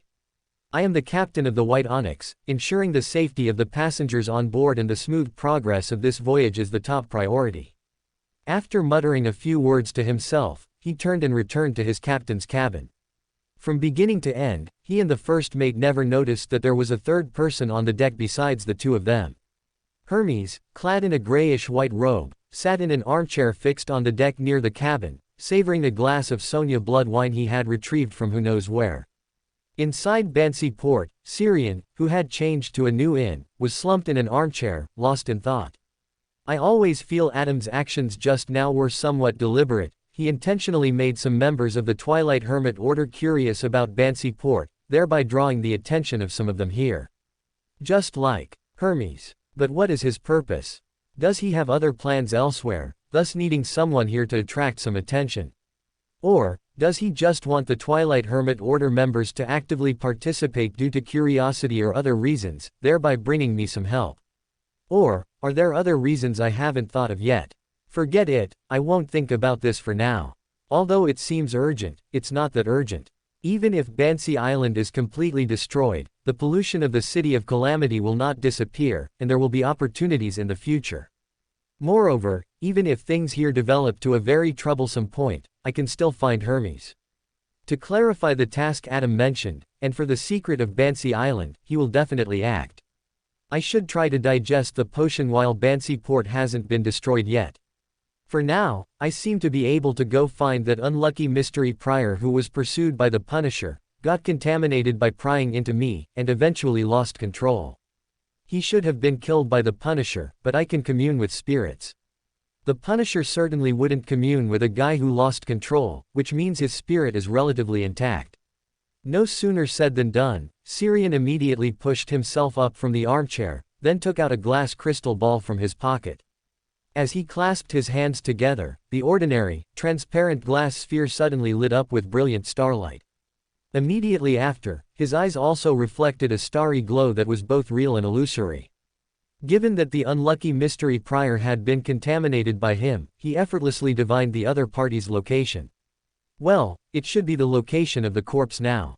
After putting the glass crystal ball back into his pocket, he stood up from the armchair, walked a few steps to the window, and pressed his hand against it. A faint blue light rippled outwards, condensing into an illusory door on the glass surface. Outside Bansi Port's telegraph office, on a street not far from the deep blue cathedral. Syrian stepped on the dry branches and leaves blown down by the wind, making crackling sounds that seemed a bit harsh in the quiet night. About 10 seconds later, he stopped in front of a puddle that hadn't completely dried. The divined location is here. I hope the residual spirit hasn't been purified yet. He muttered softly, then activated his spirit vision, carefully observing his surroundings. Soon, he discovered a vague, transparent, incomplete spirit body in the reflection of the puddle on the ground. His figure was so blurry that the facial features were indistinguishable, and his entire lower body was missing, as if bitten off by some beast. The astrologer's spiritual intuition told him that this was the unlucky mystery prior who had encountered him earlier and had coincidentally passively activated his eye of prying. Frowning, Syrian extended his right hand, spiritual energy spreading out, attempting to touch the incomplete spirit body reflected in the puddle. But he quickly withdrew his hand and frowned again. This isn't a real spirit body, it's just a painting, reflected out. If it had been purified, there wouldn't be such a small remnant left. If it wasn't purified, then it's interesting. Muttering to himself, Syrian took out a blank drawing paper from his in my arms and placed it over the still damp puddle on the ground. A few breaths later, he took the drawing paper back. The side that had been face down now clearly had a faint, light-colored painting on it. He had transferred the painting, formed by the residual spirit on the ground to his own drawing paper. His spirit and the body that died after losing control were likely stolen by the hidden god of weather believers here. The flesh and soul of a Beyonder are the best sacrificial materials, and it's not surprising for those fanatical believers who advocate bloody sacrifices to act this way. After all, for them, nothing is more exciting than receiving divine favor. Syrian held the copied drawing paper in one hand and took out the glass crystal ball with the other. As the crystal ball lit up with one starry glow after another, several vague images appeared in Syrian's mind. There were several people in black cloaks, holding bottles and jars, gathered around a puddle of muddy flesh. Then, a dark red brick altar, with another group of people in black cloaks forming a circle around the altar, singing and dancing. The scene then pulled back, and he saw windmills, streets, and the port gradually being swallowed by a bloody hue. Coming out of the divination, Syrian carefully recalled the Bansi port map he had seen, and quickly found the location of that windmill and street in his memory. It was the street next to the police station. He had passed that windmill when he left the police station after being bailed out by Captain Erlin earlier. They're so bold. Could that altar be built beneath the police station? He mumbled softly, put away the crystal ball, rolled the drawing paper in his hand into a stick, and then headed towards the police station. As he passed the telegraph office, he heard sounds inside, like someone slowly and carefully gnawing on something. As he stopped, the gnawing sound disappeared, replaced by a vague, intuitive premonition. It seemed that a terrible danger was hidden on the other side of the somewhat old wooden door in front of him, and it had already noticed him. After a moment of hesitation, Syrian chose to retreat temporarily. He had originally thought that the staff here had merely been deeply contaminated by the god of weather, due to unknown reasons during the subsequent incident, eventually turning into terrifying monsters. But now, it seemed that there had clearly been a problem here all along, and it just so happened that Klein and his group encountered it when they arrived at that time. Excluding the influence of the god of weather, the problem here was likely related to the city of calamity. It's also possible that the god of weather, who has been hiding here can, to some extent, be equated with the city of calamity. As Syrian left, the gnawing sound resumed from the telegraph machine behind the old wooden door. This sound did not travel far before being diluted by the howling wind. On the street next to the police station, near the creaking windmill, Syrian wandered around for a while, then found a house with light emanating from it, pressed his hand against the closed window frame, and silently slipped inside. Who are you? Chapter 242, Spirit Mediumship. In the living room, illuminated by a gas lamp, a man who appeared somewhat drunk was in the process of putting on a black cloak when he suddenly froze. He cocked his head, staring unblinkingly towards the window, his face filled with confusion. Several seconds passed, and he seemed to finally confirm that the person who had appeared at the window was not a figment of his imagination.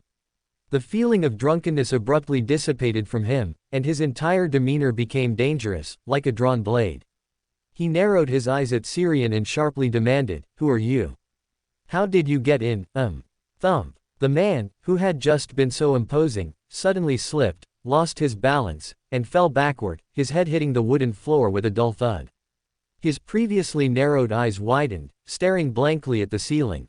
Then, an abstract and distorted painting, held by an unseen hand, floated above his head.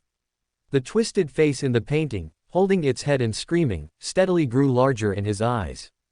Ah! The man on the floor let out a muffled groan, followed by a gush of blood from his nostrils, before he finally passed out. "Fraser, what are you doing in there, fussing about for so long?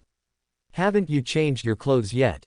A somewhat hoarse voice, tinged with displeasure, suddenly came from outside the closed door. Syrian gestured with his eyes towards Steve in the painting. The latter bowed solemnly to him, and then the figure in the painting abruptly became faint. At the same time, Steve's abstract and distorted figure was reflected in the eyes of the man named Fraser, who lay passed out on the floor.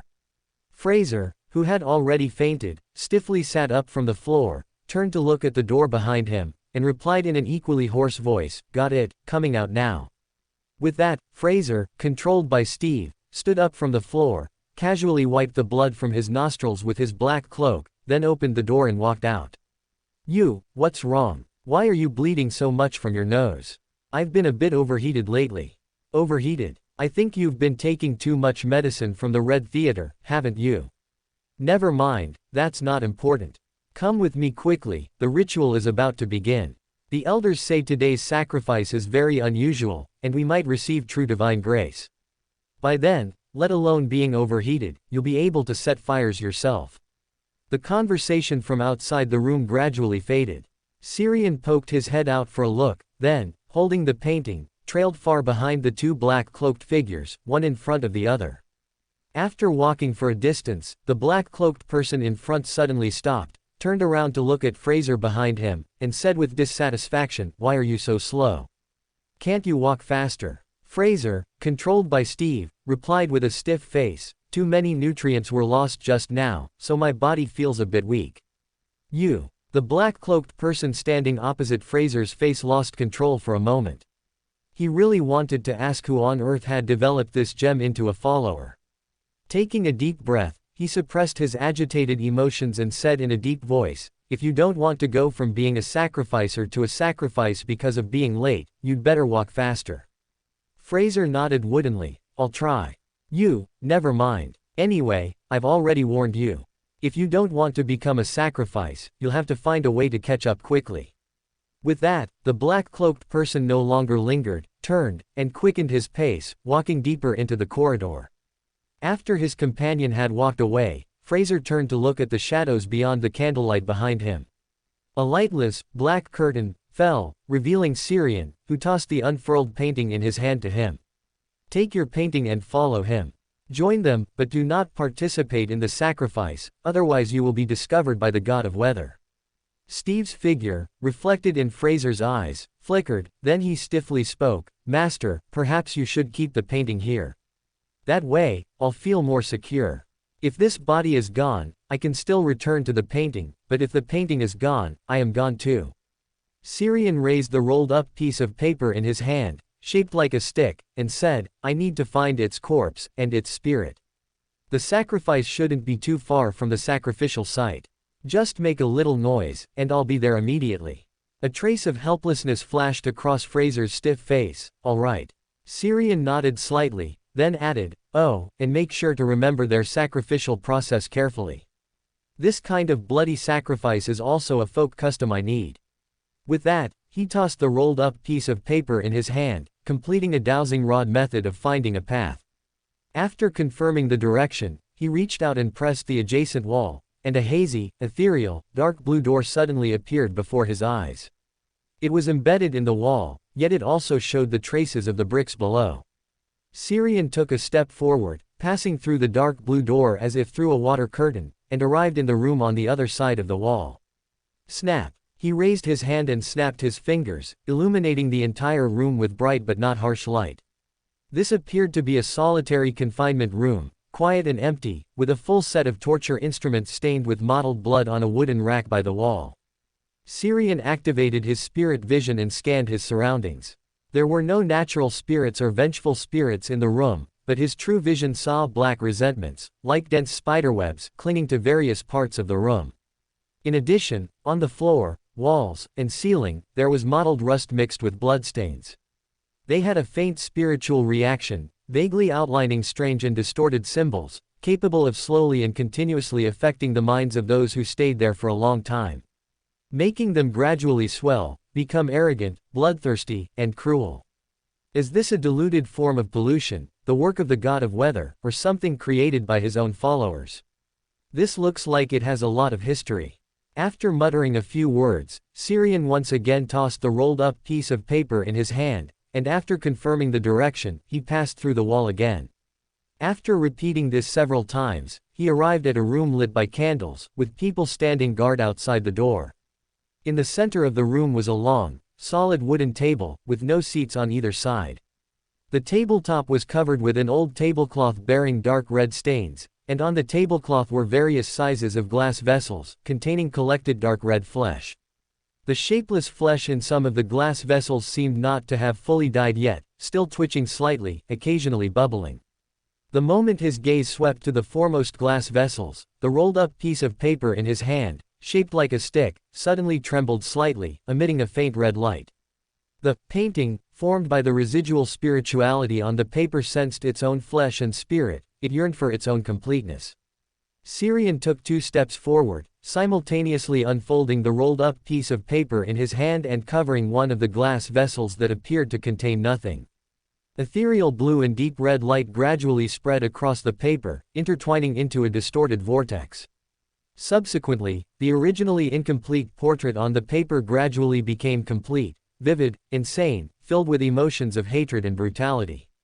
He tapped the paper twice with his finger, quieting the portrait on it, then took out the glass crystal ball and began to attempt spirit mediumship. Although there were no materials and no ritual had been arranged, communicating with a spirit that had already been made into a portrait and still retained pollution did not require such trouble at all.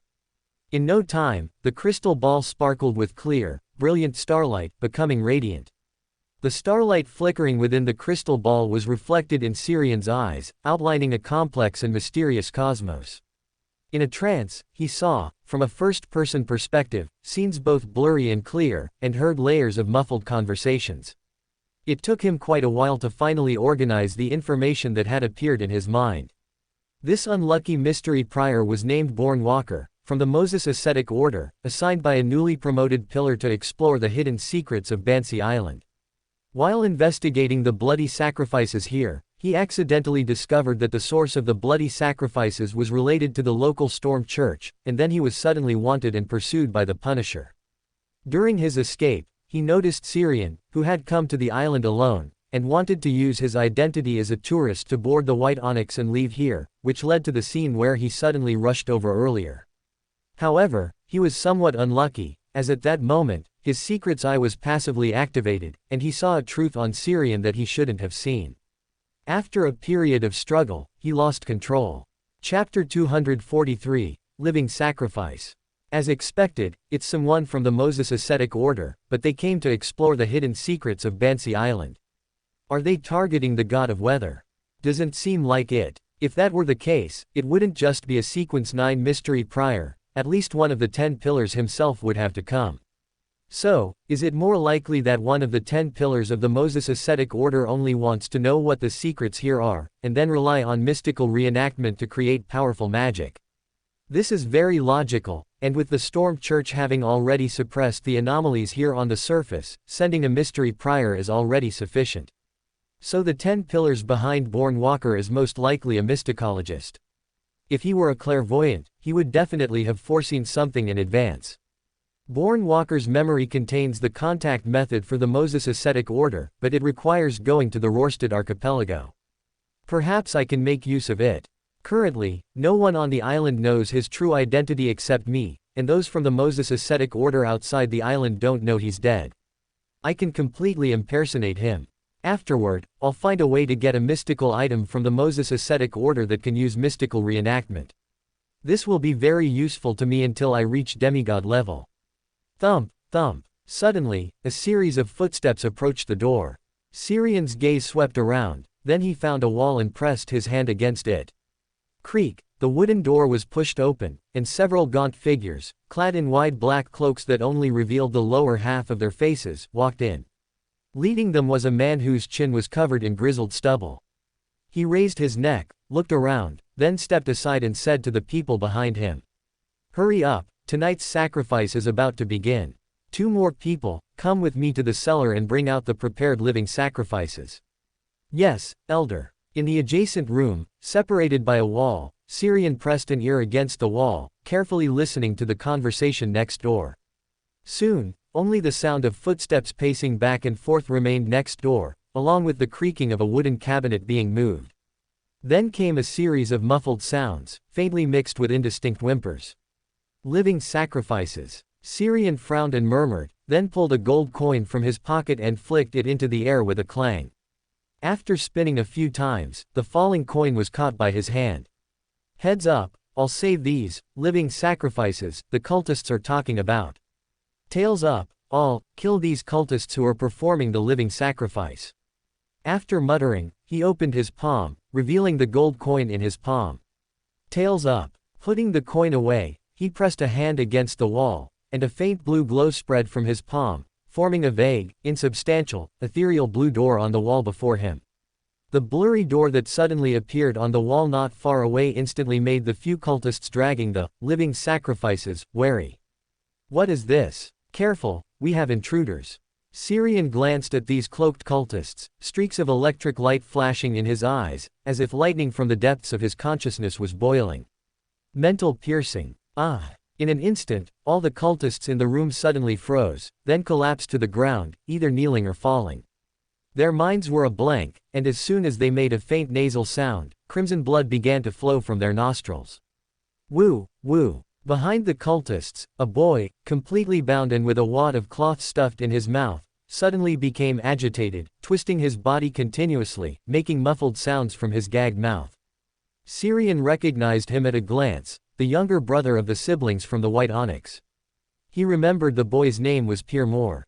After seeing an acquaintance, Syrian also casually glanced at the other few living sacrifices tied on the ground. Fortunately, this was the only acquaintance. Otherwise, he would have to wonder if their bad luck was due to knowing him. Syrian raised his left hand and put his index finger to his lips, making a shushing motion, then refocused his attention on the cultists who had not yet recovered from the mental piercing. He pulled out a drawing and shook it open, then reached into it and drew out a sharp, cold gleaming dagger.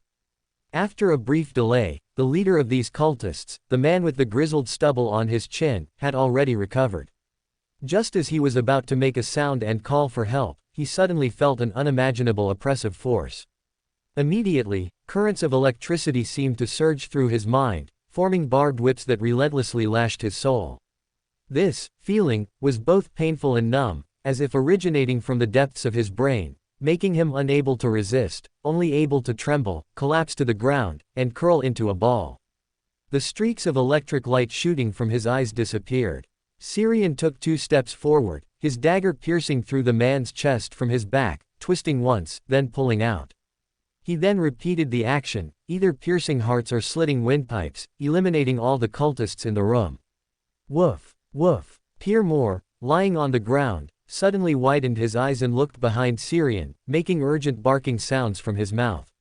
Syrian, whose spiritual intuition had given him a warning, did not turn around, but instead allowed a phantom, slowly turning book to appear in his eyes.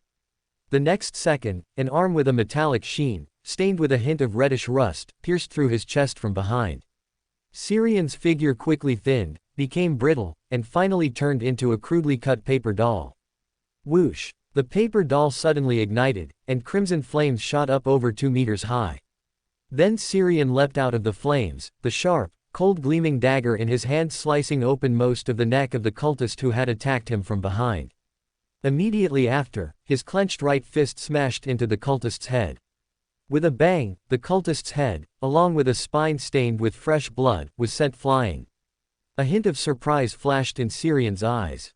This was not an effect that his fist, as a scribe, could have achieved, it was more like the cultist's head had actively detached from his body to meet his fist. He watched the head, still attached to the spine, hit the wall with a dull thud, then flew back towards him. At the same time, the headless body did not fall. The flesh at the broken neck writhed, making a hissing sound as it rubbed against the air. After a brief moment of stun, it also charged towards Syrian. Snap! Syrian raised his hand and snapped his fingers, igniting flames, and once again completed a flame jump. After creating distance, he half opened both hands, and a phantom book slowly turned in his eyes. I came, I saw, I recorded. A sacred, bright, pure, and warm light descended from the sky, falling upon the headless corpse and the head floating in the air with its spine still attached. In an instant, the head and its body simultaneously emitted sizzling sounds, and wisps of faint crimson smoke rose. Bang, bang, bang. Syrian continuously opened his mouth, mimicking gunshots, creating air bullets. Several blood blossoms simultaneously exploded on the head with the spine attached and the headless body, then they fell to the ground weakly. After dealing with the mutated cultist's corpse, Syrian frowned and surveyed his surroundings. He did not see any lingering spirits of the deceased cultists. It seemed that the moment they died, their spirits were taken away by some force. Especially the cultist whose head and body were separated, his body structure was already inhuman in some aspects, more like a biological weapon artificially modified. Although he did not possess Beander characteristics, his combat power was already not weaker than a Sequence 8 Beander. He suspected that these cultists sacrificing to the god of weather were themselves a kind of offerings used by the god of weather to sacrifice to the power of the city of Calamity on Bansi Island. Woof, woo, ah. The urgent, whimpering sounds around him interrupted Syrian's thoughts. He frowned slightly, turning his head to glance at the living sacrifices on the ground. Those people instantly fell silent, leaving only Pierre Moore still struggling to twist his body to create a sense of presence. Sighing, he once again took out a dagger from the painting and cut the ropes binding these people one by one. Then he looked at Pierre, whose eyes were red and who looked like he wanted to ask but didn't dare, and casually said, "Didn't you come to the island with your family? How are you the only one left, and tied up here?" Pierre clutched his clothes tightly, his voice still trembling slightly. "I met a merchant selling local specialties. I thought it was interesting, so I went to buy some things. When I finished buying, I found they were all gone. I wanted to find them, but I didn't get far before I was knocked unconscious." When I woke up, I was locked in a dark basement with them. They said this was a sacrifice, and we were offerings to the gods. Chapter 244, Bloody Sacrifice. Mr. Randolph, can you take me out of here? I'll give you all my pocket money. If that's not enough, we can add Irina's, and my father will definitely thank you. Father said that the White Onyx will set sail after dawn. If I can't get back to the ship before dawn, I'll be left alone on this terrifying island. Before dawn, Syrian pulled out a pocket watch and checked the time. There should be enough time. With that, he pulled Pierre up from the ground. Now, do you want to hide here and wait for me to deal with these cultists before I take you away, or do you want to follow me? Pierre glanced at the corpses on the ground, gritted his teeth, and said firmly, I'll go with you. Syrian nodded, then looked at the other people who had been captured for sacrifice and asked, What about you? The Bansi Port police station is not far from here. You can temporarily hide here, or you can escape to the police station. The cultists are all gathered for the sacrifice, so there won't be many people guarding outside. It shouldn't be a problem for a group of you to rush out. The captured people looked at each other, and finally, an old man over 50 years old stepped forward. This righteous mister, can we also go with you? Syrian nodded. You can, but I can't guarantee your safety. Following me will definitely lead to encountering cultists. During a fight, I won't be able to spare attention to watch over so many of you. After a brief discussion, the old man said respectfully, Then, we will hide here first, and after you deal with those evil guys, we will follow you to leave.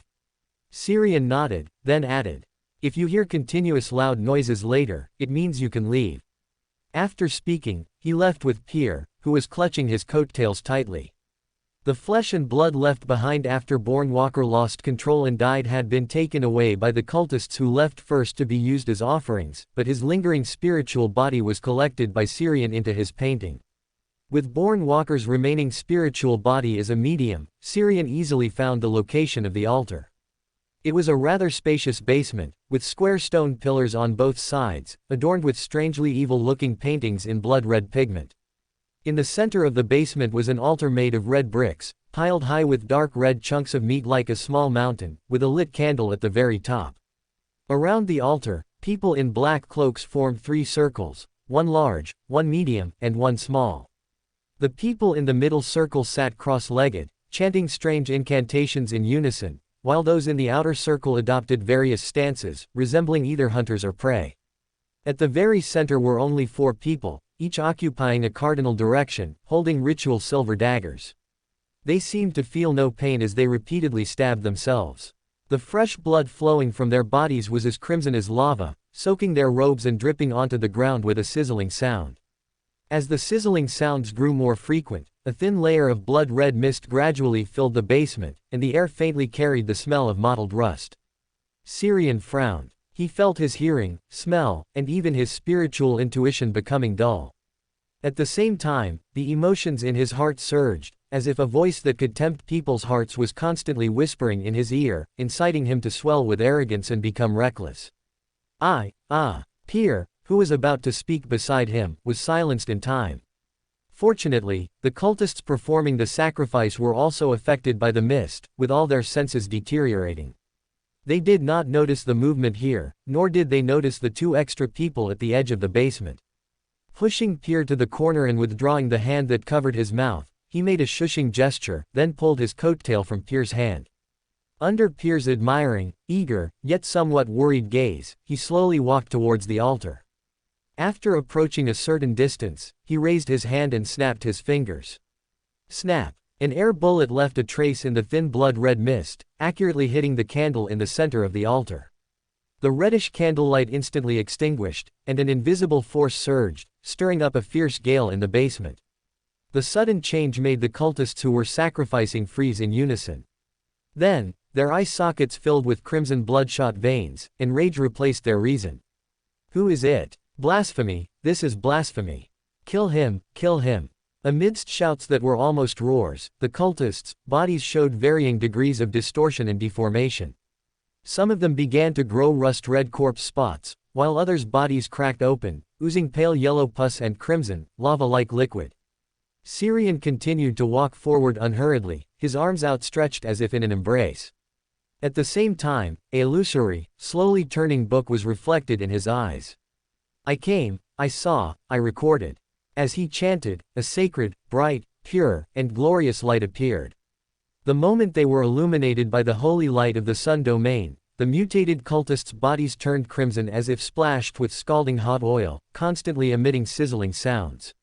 Immediately after, golden, illusory flames ignited out of thin air around them. These flames exuded a pure, sacred, fervent, and vast aura belonging to the sun, forming a dense, continuous ocean that enveloped all the mutated cultists rushing towards him.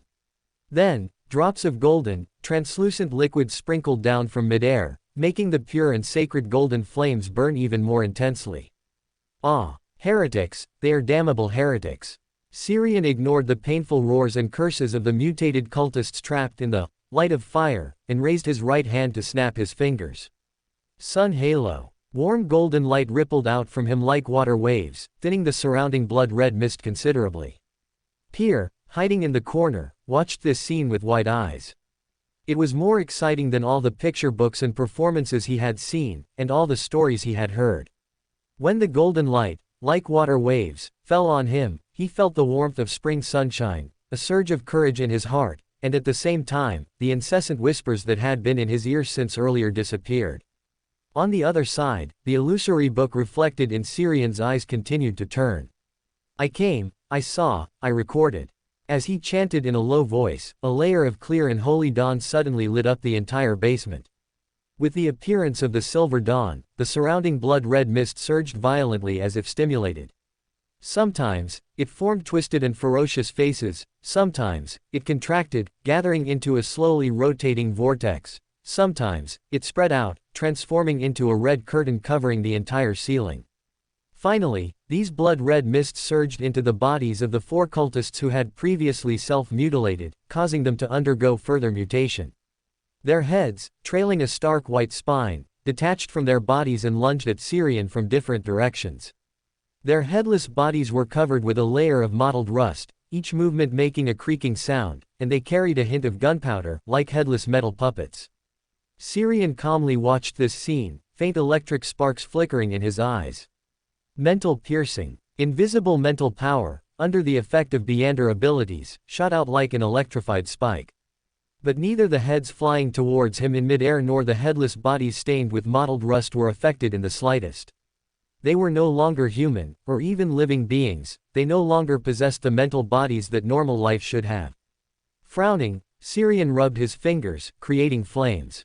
Before the pouncing heads could touch him, his figure vanished into the flames rising from his feet. In an instant, he leapt out from the surging flames on the other side of the basement. After creating distance using flame jump, Syrian clasped his hands together, pulling a silver-white, sharply honed, sturdy, heavy, and broad greatsword, formed from pure dawn, from the air in front of him. The Sword of Dawn, from a Dawn Paladin. Whoosh! Amidst the urgent whoosh of air, a head pouncing towards him was split in half diagonally. The purifying effect of the Sword of Dawn made it impossible for the severed head to regenerate. As his battle with these flying heads began, Steve, who had been hiding among the cultists, also stepped forward. A cultist, holding a scroll, with a gaunt body and skin scorched black and red, shouted at him. "Great Master, I'm here to help you." As he spoke, the mutated cultists around him, who had already died under the continuous assault of the sun domain's holy light, holy water, and flames, rose one after another. They all became zombies. Perhaps because they died from the power of the sun domain, these zombies awakened by Steve were exceptionally fragile. They could hardly cause any damage to the headless corpses, only using their fragile but fearless bodies to delay the headless corpses' advance. Because these zombies had no heads, they couldn't see Steve in the scroll, nor would they be affected by Steve. In less than half a minute, with only the last zombie holding the scroll remaining, Steve shouted loudly. "Master, help! Your most loyal servant is about to make a heroic sacrifice." Chapter 245, The End. Syrian glanced at Steve, who looked small and helpless, surrounded by 4 glowing, headless corpses, and silently shook his head. What a waste of such a large sequence 5 revenant characteristic. Then, alerted by his spiritual intuition, he swung the greatsword in his hand horizontally, creating a whooshing sound, and knocked away a human head that had lunged at him from behind. Exhaling lightly, his gaze warily swept over the other two heads circling around, ready to attack at any moment. Although he could use the Beyonder abilities of a Dawn Paladin, he had not mastered the Weapon Master's weapon techniques, nor did he possess the pugilist's combat skills. This cold weapon fighting style felt somewhat strenuous. The next second, a whooshing sound and the premonition from his spiritual intuition rang out simultaneously. A face with somewhat distorted features and a ferocious expression appeared in his vision, constantly enlarging. Clang! The incoming head crashed against the broad, thick greatsword he held horizontally, and he swept it away with the momentum. At the same time, another head suddenly darted out from behind him, biting into the area between his neck and shoulder.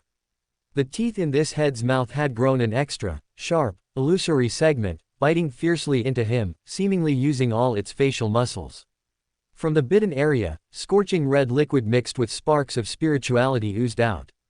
Syrian, bitten by the head, gradually turned charred black, losing thickness and weight, transforming into a damaged portrait. Before the head biting the painting could react, Syrian grabbed the spine dangling below it with one hand, then swung it like a flail. Amidst the whooshing sounds, a dull thud suddenly rang out. The head used as a flail collided with another head lunging at Syrian, like two equally matched watermelons, simultaneously deforming and splattering a scorching mix of red and white. After knocking away another lunging head, he smashed the flail in his hand onto the ground, then plunged his silver-white greatsword down with one hand. Thump! The sharp and sturdy greatsword effortlessly pierced through the head on the ground. Under the purifying power of the Sword of Dawn, the pierced head instantly died, becoming withered and charred, like something grilled over charcoal. Great, benevolent, supreme master, please save me quickly. Your most loyal servant is about to be torn to shreds by these evil, disgusting monsters. After the last zombie was dismembered by the headless corpses, Steve in the painting frantically and pitifully pleaded for help from Syrian. Syrian shook his head speechlessly. This fellow seemed to have forgotten that he was a mystical item. Powers below the angel level simply couldn't destroy it.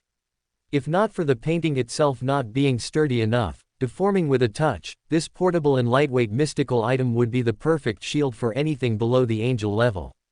While complaining internally, he raised his hand and snapped his fingers. Whoosh! A strong gust of wind suddenly swept through the basement, blowing the fallen painting away to a corner of the wall.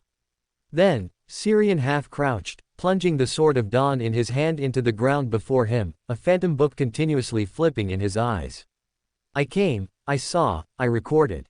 As the incantation appeared, the silver-white greatsword in Syrian's hand silently disintegrated, transforming into countless, dense fragments of dawn-like light. These glittering and violent sharp fragments of light formed a hurricane, sweeping in all directions. Whether it was the heads still attached to spines or the headless corpses, all were engulfed. Under the dense, sharp, and holy light fragments, they were cut into withered pieces no larger than a palm, emitting wisps of reddish-black smoke, then scattering into charred dust. After all the mutated monsters were annihilated, the sharp silver storm quickly dissipated, leaving only a faint trace of dawn light. Scanning the area to confirm no remnants, Syrian beckoned, and the painting that had been blown to the corner of the wall earlier flew into his hand on its own. My esteemed, great, supreme master, you are truly amazing. Thanks to your rescue, your loyal servant Steve was able to survive. I am willing to daily. Syrian frowned. Quiet down. Steve in the painting obediently nodded. Yes, master. At the entrance of the basement, Pierre, huddled in the corner, looked at Syrian approaching him with eager and adoring eyes. After confirming there were no more monsters, he jogged up to him. Brother Carter, was what you just used magic? The magic that legends say can defeat dragons. And, you said earlier that you would be staying in Bansi Port for a while. Was it to defeat the evil cultists hiding here? Syrian smiled, not minding the sudden change in address, and then said seriously. Everything you saw tonight is a secret, understand? You can only talk about it after leaving Bansi Island, and even then, only a part of it, otherwise it might bring you danger. Pierre's eyes widened, and he nodded seriously, curious yet restrained. I understand. Syrian smiled and patted his shoulder, not asking what exactly he understood. After leaving the basement with Pierre, Syrian suddenly stopped, raised his right hand, and snapped his fingers. Boom! A rumbling thunder suddenly exploded, continuous and incessant. After creating the sound, he turned to Pierre.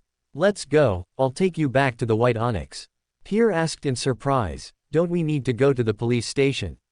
Syrian shook his head. "No need, go straight to the ship. You'll be able to leave Bansi after dawn. If you go to the police station, you'd probably be held for questioning, which would delay things and also put you in danger. Those people who were with you earlier were clearly captured and held by cultists for some time. They have no money and are not in good physical condition, so they can't leave here immediately. Seeking protection from the local authorities is the best option for them." "Oh." Pierre nodded, half understanding. At the dock, on the deck of the white onyx, Pierre, reunited with his family, threw himself into his mother's arms, his shoulders trembling slightly, letting out choked sobs. His mother, the lady dressed as a noblewoman, had visibly red eyes. One hand tightly embraced him, while the other gently patted his back, comforting him. Irena quietly held her mother's arm nearby, mimicking her actions by gently patting her brother's back. On the other side of the deck, Syrian looked at Captain Erlin, who had an unusually solemn expression, so tense he was almost in a fighting stance, and casually asked, "Is their family missing someone?"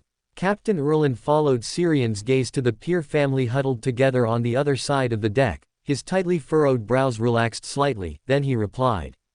"The first mate already took them to the police station earlier, but Mr. Moore was worried and chose to stay in Bansi port with the bodyguards to continue searching for young Pierre. I've already sent crew members to inform Mr. Moore and his group, they should be back soon." He paused for a moment, then couldn't resist asking out of curiosity. "Where did you find young Pierre?" Syrian folded his arms, turning his head to look at the sparsely lit port on the shore, and casually said, "In the hands of a group of cultists worshipping the god of weather." Captain Erlin immediately shook his head. "Impossible, ever since the Storm Church established a church here, the worship of the god of weather disappeared." Syrian didn't argue with him on this topic, instead asking, "You seemed surprised, even a little panicked, when you saw me just now." Before Captain Erlin could think of how to respond to that, Syrian changed the subject again. "The White Onyx will be setting sail for Tiana Harbor tomorrow morning, right? How long is the voyage?" Captain Erlin, "About 3 to 4 days." Syrian nodded slightly. "So, the Storm Church will notice the anomaly here and send reinforcements in 3 days." Captain Erlin remained silent. Seeing this, Syrian smiled silently, then shrugged and turned to walk towards the row of lounge chairs fixed on the deck behind him. Hermes, leaning back in a lounge chair with a glass of red wine in hand, smiled and nodded at him, then gestured to the empty seat beside him. Syrian nodded cheerfully, sat down next to him, and poured himself a glass of red wine. On the other side of the deck, a flicker of confusion suddenly crossed Captain Erlin's eyes. He remembered that he seemed to have been talking to someone just now, but there was no one else around besides him, and he couldn't recall any of the content or details of the conversation. Is it an illusion caused by too much stress and mental exhaustion? It seems I need a good rest after arriving in Bayam. Chapter 246, Hermes' Reminder. Syrian took a sip of red wine, then seriously commented. "You look like you're on vacation right now. You just need a bit more sunshine and a beach." Hermes smiled and said, "Although there isn't any here, there can be sunshine and a beach in the spiritual domain." As soon as he finished speaking, Syrian suddenly felt the surroundings warm up a bit, experiencing the pleasant sensation of strolling on a beach, enjoying the sun and sea breeze. He even felt as if he vaguely heard the sound of seagulls mixed in with the sea breeze. "It's a bit like falling into a dream woven by a dream weaver, except I'm awake right now." As thoughts flickered in his mind, Hermes' voice rang out. "You could say that. Right now, your spirit and consciousness remain clear, but your body is immersed in a dream. This is not entirely false, at least your body will provide the most authentic feedback. Over time, your skin will gradually darken and even get sunburned. Then let's not bother." Syrian's mouth twitched slightly, rejecting this false experience.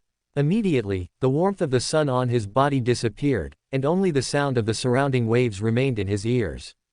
After everything returned to normal, Hermes suddenly asked, "You seem to have some doubts and want to seek my insight. Why haven't you asked yet?"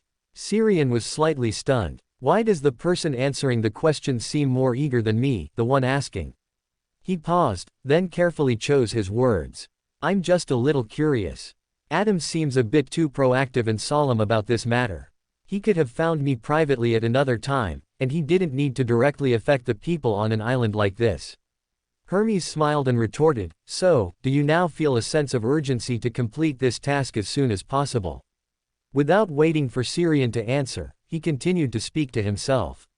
No one can guess his true thoughts. He is the most formidable spectator, he always speculates on and utilizes others' thoughts, just like us now. However, if you only want to know the more superficial objectives, I might be able to guess some. What objective? Syrian pressed. Hermes glanced at the thick dark clouds in the sky before saying. To buy time. Whether you want to act as a scribe here to digest your potion, or investigate the city of calamity, you need time. But the god of weather entrenched here won't give you time, nor will the storm church, who will discover that the problem here has spiraled out of control. Syrian's eyes widened. Adam's psychological suggestion even affected the god of weather. That's possible. I'm just making some guesses based on the impact of your actions tonight. After a slight pause, he continued. There's another possible objective. He's using this method to tell you that he attaches great importance to the secrets hidden here, and at the same time, to clear some obstacles for you, hoping that you can investigate as thoroughly as possible. Perhaps there's an even deeper reason, but lacking sufficient information, I can't connect it for now. I believe I've answered your questions. Now it's your turn. Can you tell me about the city of calamity? The more detailed, the better. I'm very interested in this area of knowledge. If the information you provide is more valuable than my answer just now, I will offer additional compensation. Syrian nodded slightly. Since the other party had been so direct, he seemed to have no reason to refuse. It affects the Hunter pathway and the Demoness pathway. It is currently sealed on the West continent. Bansi here has some pollution leaking from it due to unknown reasons. The true purpose of the god of weather entrenched here, who advocates bloody sacrifices, seems to be to make continuous, covert sacrifices to it. The purpose is unclear. It might be to gain power, or it might be to deepen the pollution emanating from the city of calamity. It might also be a simple, instinctive behavior after being polluted. Sacrifice. Hermes murmured the word, then asked. Do you think this has any connection to the name, Red Priest? Perhaps they are sacrificing the same thing. Syrian asked back with an uncertain tone. Hermes nodded thoughtfully, then proactively moved past the topic. The information you shared is more valuable than my answer just now. What kind of compensation do you wish to receive?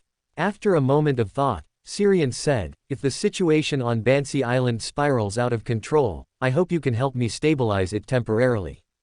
If things don't escalate to the point where you need to intervene, I hope you can help me deal with one of the 10 pillars of the Moses ascetic order afterward. You don't need to take direct action, just influence his judgment at certain times. He should currently be a mysticologist and doesn't possess strong prophecy or precognition abilities.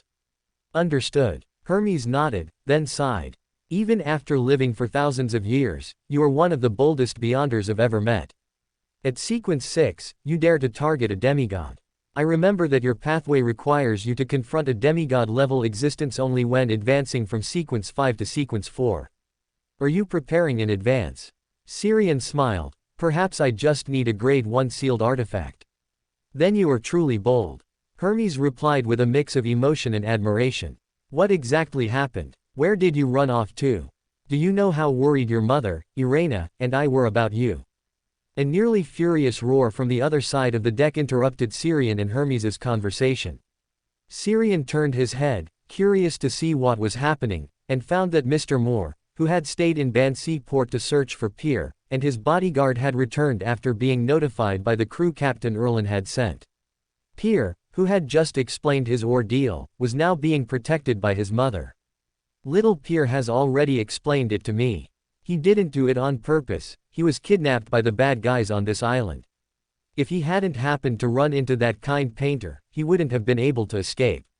Mr. Moore, who had completely lost his previous gentlemanly demeanor, looked at Pier, who was cowering behind his wife, and asked in a deep voice. Is that true? Pier nodded while rolling up his sleeve and pulling open his collar, revealing the scars left from when he was tied up. The bodyguard beside him opportunely spoke, those are scars left by ropes, and the actions were quite rough. Mr. Moore, whose face had just softened, became angry again, but this time it wasn't directed at Pierre. Did they hit you? Do you remember what they looked like? I'll take you to the police. They must give me an explanation for this. Those damned guys all need to face the law. Pierre shook his head repeatedly. No, but they all wore black cloaks, and I couldn't see their faces. He had heard the monsters who captured him say that they needed to keep the captives in the healthiest state to show sincerity in the sacrifice. After a slight pause, he quickly said, let's just stay on the ship. I want to leave here quickly. He spoke the last sentence somewhat urgently. His experience tonight made him not want to stay here for another minute. He still clearly remembered the scenes of the monsters who captured him mutating and their heads flying off. Especially the scene where those heads flew off, dragging their spines. He felt that this image would appear in his dreams for the next week. Of course, his dreams would definitely also include scenes of Syrian destroying these monsters in the sunlight and morning glow, especially that final sharp silver storm. That was simply awesome. However, he would replace the protagonist in his dreams with himself. Mr. Moore looked at the somewhat dazed Pierre, thinking he was still scared and hadn't recovered from the thrilling kidnapping. He gently stroked his head and softly comforted him. Okay, we'll leave here first thing tomorrow morning. You go back to your room with your mother to sleep. When you wake up tomorrow, you'll find that this island has disappeared from the sea. Okay, Pierre nodded very obediently. After watching his wife and children return to the cabin, he took his bodyguard and walked towards Syrian, who was sitting in the armchair. Mr. Carter, thank you very, very much for rescuing Pierre. If it weren't for you, I really don't know if I would have seen Pierre again with the help of the police on this island. You're welcome. I think anyone with a sense of morality and justice would choose to help in such a situation. Chapter 247, That's Even More Serious. Backland, 15 Minsk Street. Just after breakfast, Klein, who was clearing the dishes, froze. He felt an intense, suffocating malice surge from all directions. What's going on? Is someone trying to kill me? As the thought flickered, and just as he was contemplating how to create a commotion to attract attention and then escape, the omnipresent, suffocating malice around him quietly vanished. What's happening? Are you toying with me? Klein blinked, feeling a touch of bewilderment. The next second, his spiritual intuition suddenly stirred, and he saw a folded letter appear on the dining table in front of him. After a moment of hesitation, he didn't pick up the letter. Instead, he untied the citrine pendant from his wrist and began a divination. The previous danger has departed. The previous danger has departed. After repeating it a few times, he opened his eyes and saw the pendant he was holding spinning clockwise. Only then did he feel a little relieved. He then performed another divination, confirming that the letter on the dining table was not dangerous, before picking it up and unfolding it in front of him. Bansi Port. Syrian, who had just finished the hotel's breakfast and was about to leave, changed direction and looked behind him. Edfarna, gray-white all over, with a withered face on the verge of decay, appeared silently in his room. Don't make me deliver letters to him again. It's hard for me to control my malice in front of him. Syrian instantly understood something and quickly asked. Is he all right? No, Edfarna shook his head slightly. The Evernight goddess's gaze made me sober up, otherwise, I can't say what would have happened. Syrian breathed a sigh of relief, then asked, is the corruption on you so severe that it's hard to control? Edfarna calmly shook his head. It's not that it's severe to the point of being uncontrollable, it's that I can maintain my rationality and emotions for most of the time now. Syrian. That's even more serious. Edfarna. So don't let me see anything related to Saphira Castle, otherwise, I'll find it very difficult to control the malice on me. Syrian pointed to himself. What about me? Don't I also have the aura of Saphira Castle on me? Edfarna shook his head slightly. The Saphira Castle aura you've touched isn't strong, and there's another aura suppressing it. Syrian nodded thoughtfully, then asked. Since the Chaos Sea's corruption on you is so intense, can you sense other places or people with Chaos Sea corruption? Edfarna said without hesitation, of course, the Earth's core. After a slight pause, he added. Besides the Chaos Sea itself, the places with the most intense residual Chaos Sea aura are the Giant King's Court, a certain location in the mirror world, and on the eternal blazing sun. You don't seem surprised. It seems I don't have any extra information you want to know. Having said that, he turned and took a step, his figure rapidly fading and disappearing into the air. Soon, a dense gray fog suddenly surged before his eyes, and crimson light rose, engulfing his vision. After a brief daze, when he came to his senses, he had already appeared within the magnificent ancient palace above the gray fog. As soon as his figure solidified, Klein, sitting at the head of the table, couldn't help but complain. "Where did you find that dangerous creature of a messenger? I almost thought I had accidentally provoked that troublesome big shot again, and I even had an escape plan ready." Syrian let out a light breath and apologized sincerely.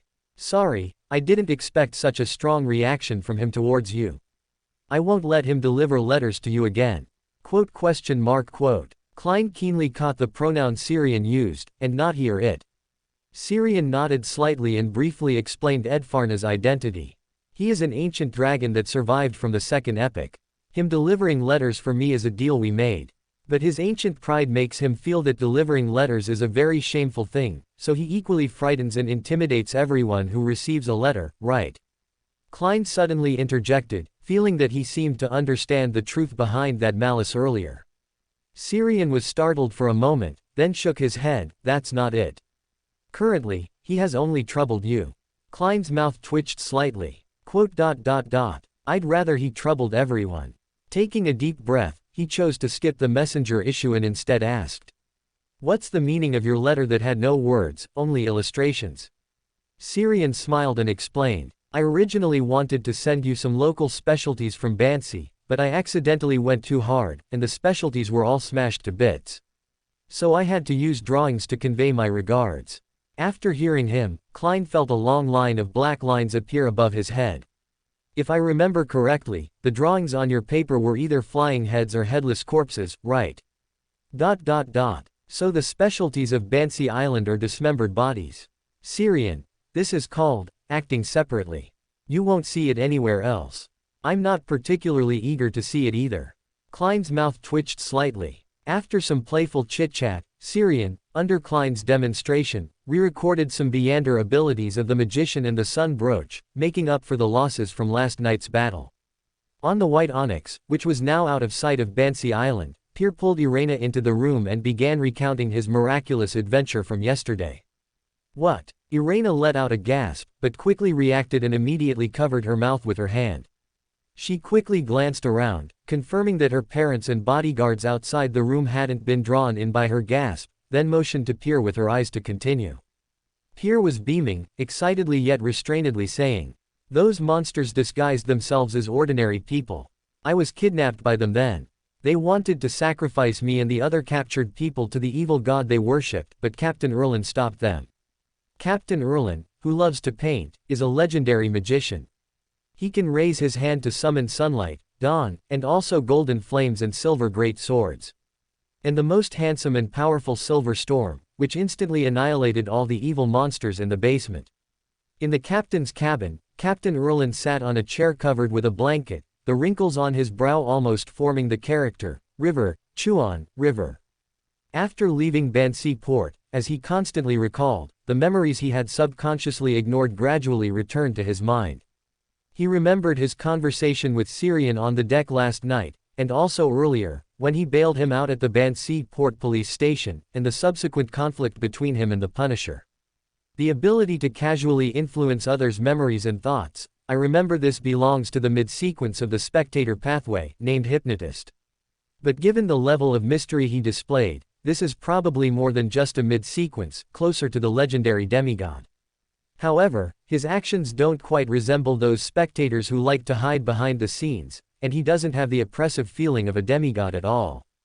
This might be his disguise, or it might be that this powerful hypnotic ability comes from a grade 1 sealed artifact, rather than himself.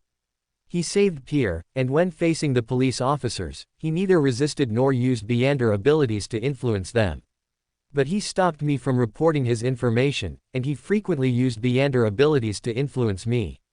Why do I feel like only I have suffered his malice? Is it because among these people, only I am a Beander? Regardless of whether he has malice or not, and whether the bloody sacrifice on Bansi Island has revived, it will still take at least 3 days for the white onyx to reach Tiana Harbor. I hope Bansi Port can remain peaceful during this period. Bansi Port, in the flower square outside the deep blue cathedral. Syrian set up his easel in a corner of the square and once again began his painting creation.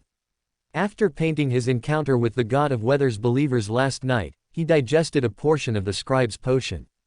At this rate, he felt that by the time he left Bansi Island, his digestion progress of the scribe's potion would be enough for him to record 2 demigod-level Beander abilities. As the content on the drawing paper gradually took shape, a group of curious people gathered behind him again, just as they had on the white onyx earlier. "Oh, are you painting the deep blue cathedral in front? Why is the sky inside your painting so gloomy? It's clearly a sunny day right now." Syrian glanced at the man who spoke to him and casually brushed him off. "This is called artistic license." Artistic license. Hearing the unfamiliar term, most of the people around him looked bewildered, but there were 1 or 2 discordant voices. "Then why make it so gloomy? Isn't a sacred cathedral in the sunlight more beautiful?" Syrian replied without lifting his head, "Sunlight does not belong to the domain of the storm. The deep blue cathedral under lightning, dark clouds, and strong winds is more in line with the storm. If you like the feeling of being bathed in sunlight, you can go to the Eternal Blazing Sun's church. Even on a rainy day, staying in the Golden Church will give you the illusion of being bathed in bright sunlight." Hearing him mention the Eternal Blazing Sun, the person who had just asked immediately stated his position. "My faith belongs to the storm, to the sea. How could I possibly enter the Eternal Blazing Sun's church?" Chapter 248, The Telegraph Office. On the drawing paper, a dark blue church was shrouded in a layer of gloomy dark clouds, standing silently amidst the strong winds and thin mist, appearing eerie and terrifying under the interweaving silver white and blood-colored lightning. Looking closely, there seemed to be a distorted human face in the gloomy dark clouds, looking down at the church below and the believers protected by the church. "Your painting. If you like it, I can give it to you." After he finished speaking, he noticed that it was an acquaintance, the Punisher with a full beard whom he had met before. "Sheriff Niccolo. You know me." A hint of confusion flashed in Sheriff Niccolo's eyes. Although Ban's harbor wasn't large, as an important port for travel to and from the Rorstad archipelago, there was actually a lot of transient population here. Those who knew him and knew he held the temporary position of sheriff either had been involved in Beander cases and had contact with him, or were acquaintances. But he was not the young man painting in front of him. After a careful recollection, he still couldn't remember where he had met the other party.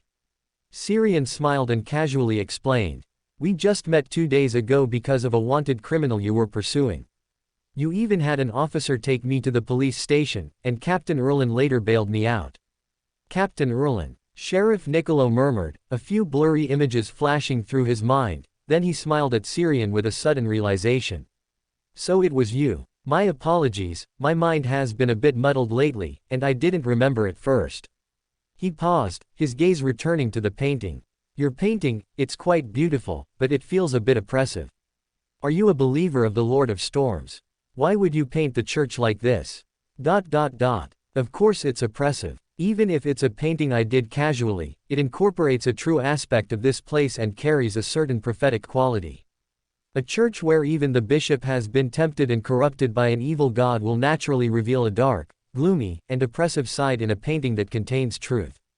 However, Sheriff Niccolo's spiritual intuition isn't very high. If Captain Erlin were here, he'd probably notice the subtle differences in this painting of mine. Collecting his thoughts, he pointed at the crowds of people rushing around the church in the painting and used his pre-planned excuse.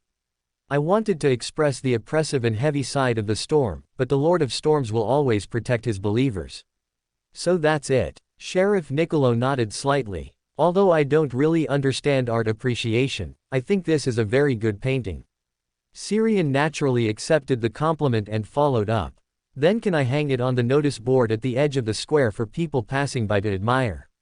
Sheriff Niccolo pondered and nodded. "Of course you can, but without proper protection, your painting might fade within a few days from the sun and rain, or even be blown away by a strong wind.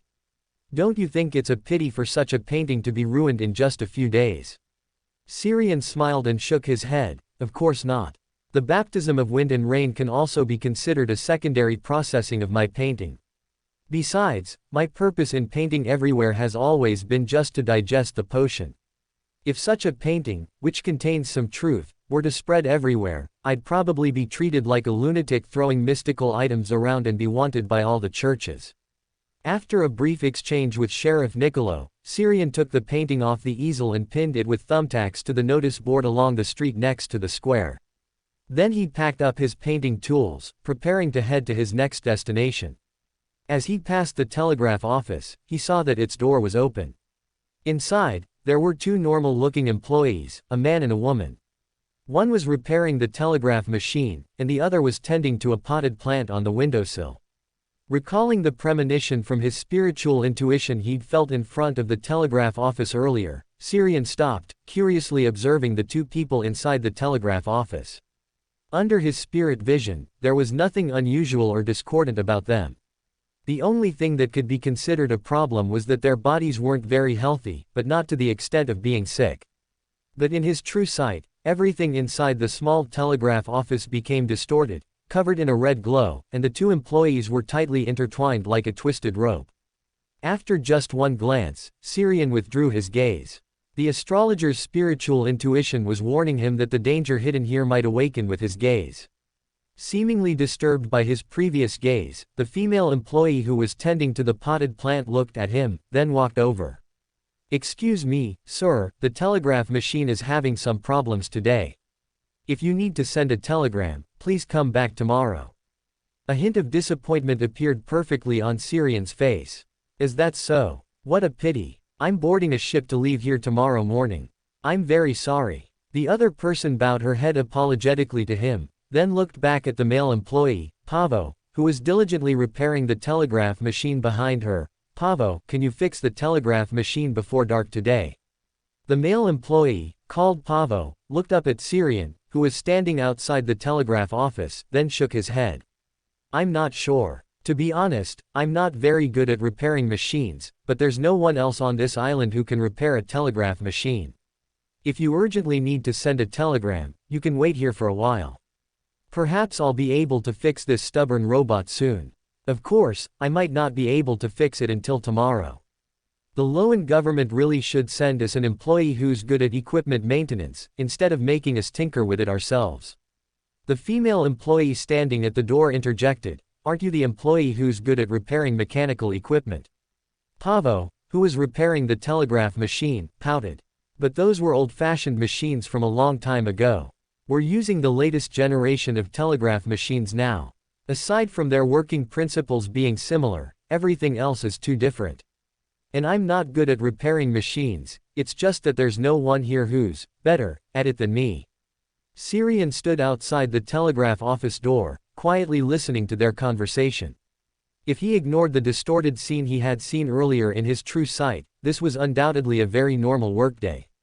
The scene I saw just now might still only be a tendency, not yet at an irreversible point, which is why they still seemed normal under spirit vision. Lost in thought, he looked at the female employee standing at the door and asked, "Madam, I plan to wait here for a while, but since I'm idle anyway, do you mind if I draw a picture of you?" "A painting?" The lady in the uniform behind the door looked at him with surprise. Xiang nodded slightly. "Yes, I'm a wandering painter looking for inspiration. I suddenly got an idea just now and wanted to paint a day in the life of the telegraph office. Is that all right?" The female employee standing at the door showed clear signs of being moved. "Painting? Do we need to pose for you?" She paused, then turned to ask Pavo, who was repairing the telegraph machine behind her. "Pavo, what do you think?" Pavo replied without looking up, "I still have to fix the telegraph machine." Xiang smiled and explained, "You don't have to do anything. You can completely ignore me and just continue with your work. That's how it's most authentic." "No problem then," Pavo, who was repairing the telegraph machine, casually replied. Then the female employee at the door also nodded, "Then I have no problem either." After obtaining the consent of the two telegraph office employees, Xiang set up his easel outside the telegraph office door and began a new round of creation. Unlike before, this time he didn't deliberately suppress the special qualities he brought to the painting. instead, he amplified its prophetic characteristics. After about half an hour, a seemingly ordinary but very detailed painting took shape. In the picture, Pavo and the female employee, who introduced herself as Melanie, were busy at the telegraph machine and the desk respectively. Their shadows continuously lengthened, cast along the floor onto the innermost wall of the room. The shells and fish bones embedded in the wall as decoration gave the shadows a somewhat three-dimensional outline, as if they were a third person in the room. Xiang frowned slightly as he looked at the finished painting in front of him. Although he was the creator, he was momentarily unsure if his interpretation was correct. If viewed in the way one interprets dreams and astrological signs in the divination field, the shadows on the wall could represent a hidden third party, or they could represent a new, dangerous consciousness incubating within Pavo or Melanie. The shadows came from the sunlight outside the room, symbolizing changes brought by external forces, so the second guess is more reasonable. Chapter 249, That's absolutely wonderful. Recalling his thoughts, he took the drawing paper from the easel and handed it to Melanie, who had come to the door. This painting is for you. I wish you joy in your work and life. He paused slightly, then looked at Pavo, who was still repairing the telegraph machine. It seems there's no chance to send a telegram today, so I'll be leaving now. Melanie took the drawing paper and asked, won't you wait a bit longer? Perhaps Pavo will have the telegraph machine fixed soon. Xiang smiled and pointed to the darkening sky above his head. But if I wait any longer, it will be dark. Melanie nodded to him apologetically. I'm so sorry, for making you wait so long for nothing. The sky looks like there might be a storm tonight. You'd best not stay out too late later, storms this season can easily make people sick. Xiang nodded slightly. All right, thank you for the reminder. After a brief exchange, Xiang packed his painting tools and left. After he left, Melanie admired the painting in her hand for a while, then walked over to Pavo, who was still repairing the telegraph machine. Pavo, look, this painting is really good. It's a pity it's a bit late now, otherwise I'd really like to ask this Mr. Painter to draw a portrait just for me. Tap, tap, tap. Before she could finish her sentence, the telegraph machine on the desk that was being repaired suddenly clattered, and a somewhat warm strip of white paper was spat out by the machine. Melanie looked in surprise at the telegraph machine, which had suddenly started working. Pavo, when did you fix it? Pavo, half crouching in front of the desk, shook his head repeatedly. No, I haven't even figured out where to start repairing it, it just suddenly fixed itself. Melanie quickly turned around and hurried to the main entrance to look outside, but Xiang's figure had already disappeared down the street.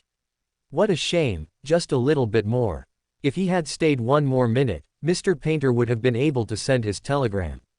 Unaware that the telegraph machine had returned to normal right after he left, Xiang had already returned to his temporary hotel room via the mirror world.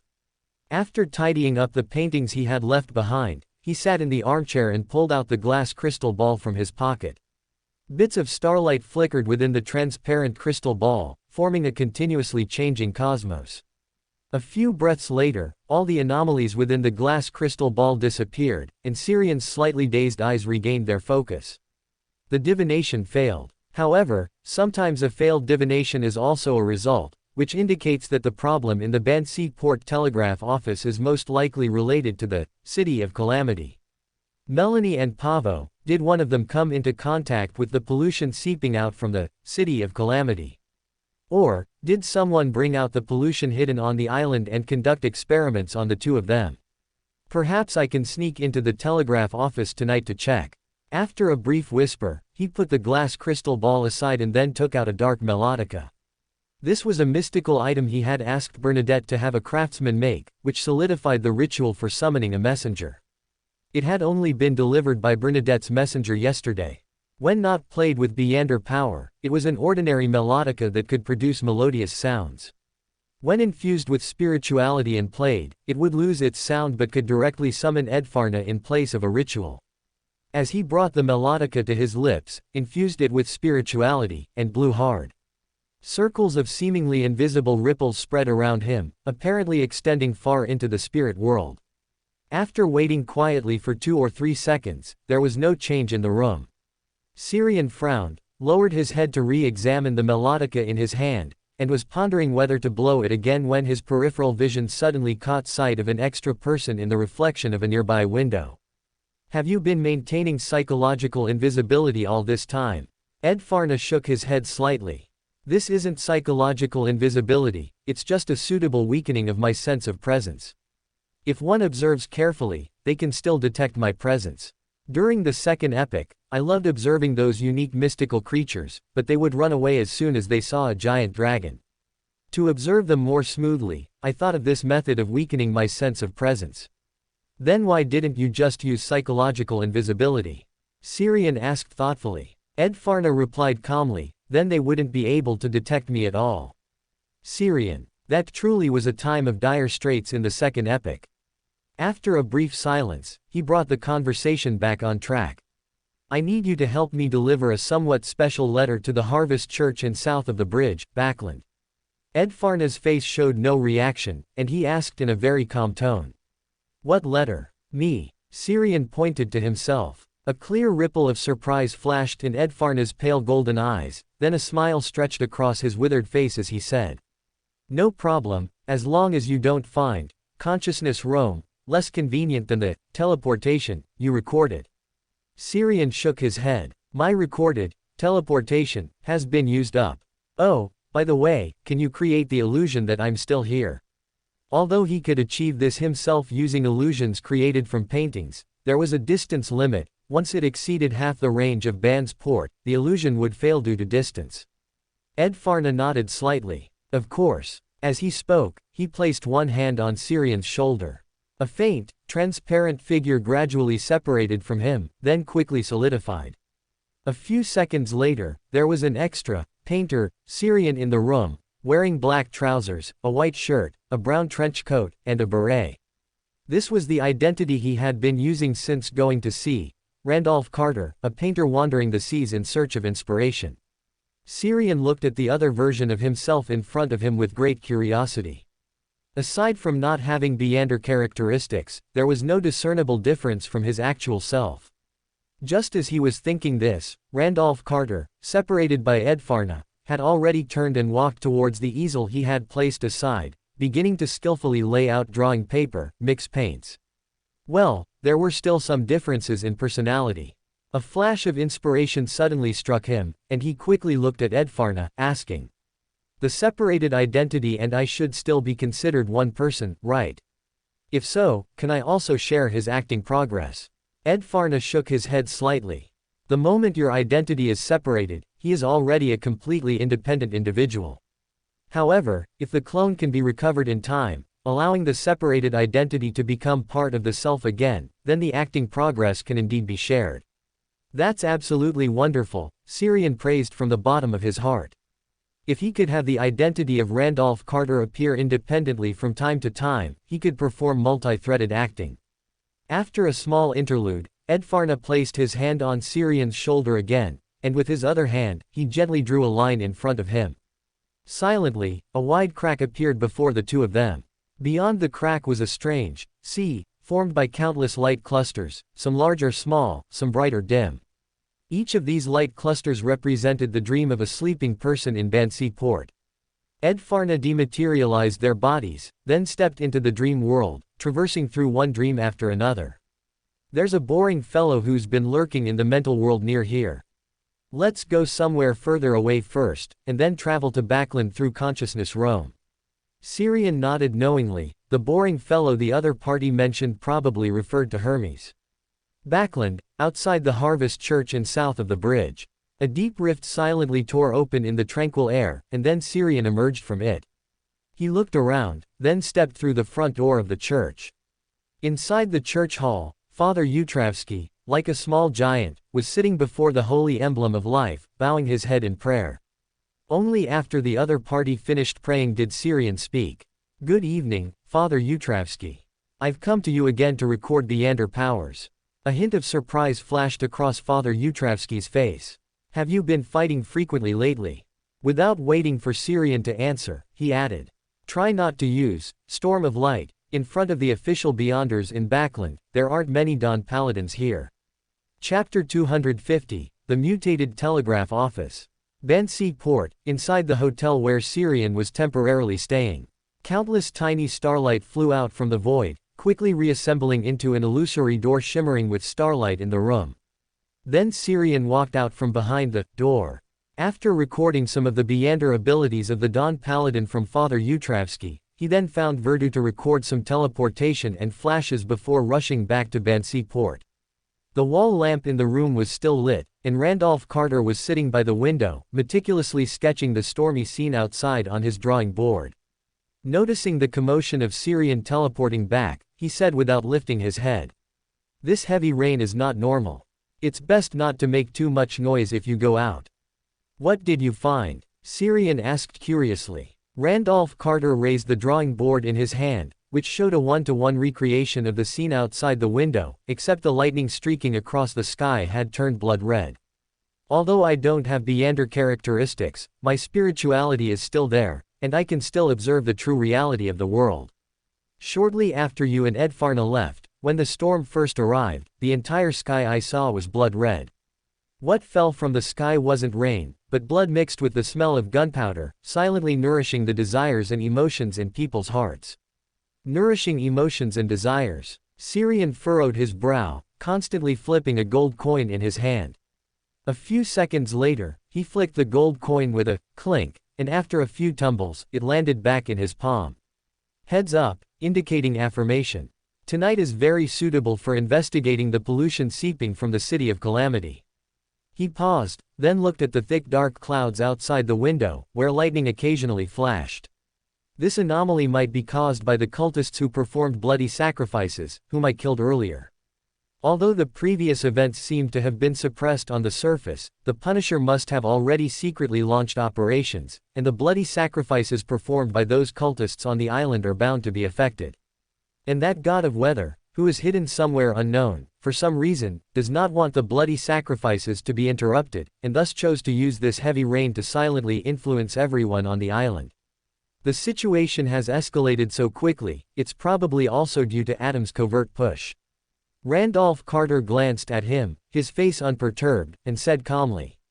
"So you mean to say that you want me to seize the opportunity while Bansi Port still exists, diligently act, and digest as much of the potion as possible, while you go investigate this matter and complete Adam's commission?" As expected of me, Syrian gave him a thumbs up. Randolph Carter curled his lip in disdain. "HMPH, it's just self-exploitation." Syrian smiled, not bothering to argue, as he didn't need to be polite with himself. Then he walked to the window and pressed his hand against the window glass, which was constantly rattling in the wind.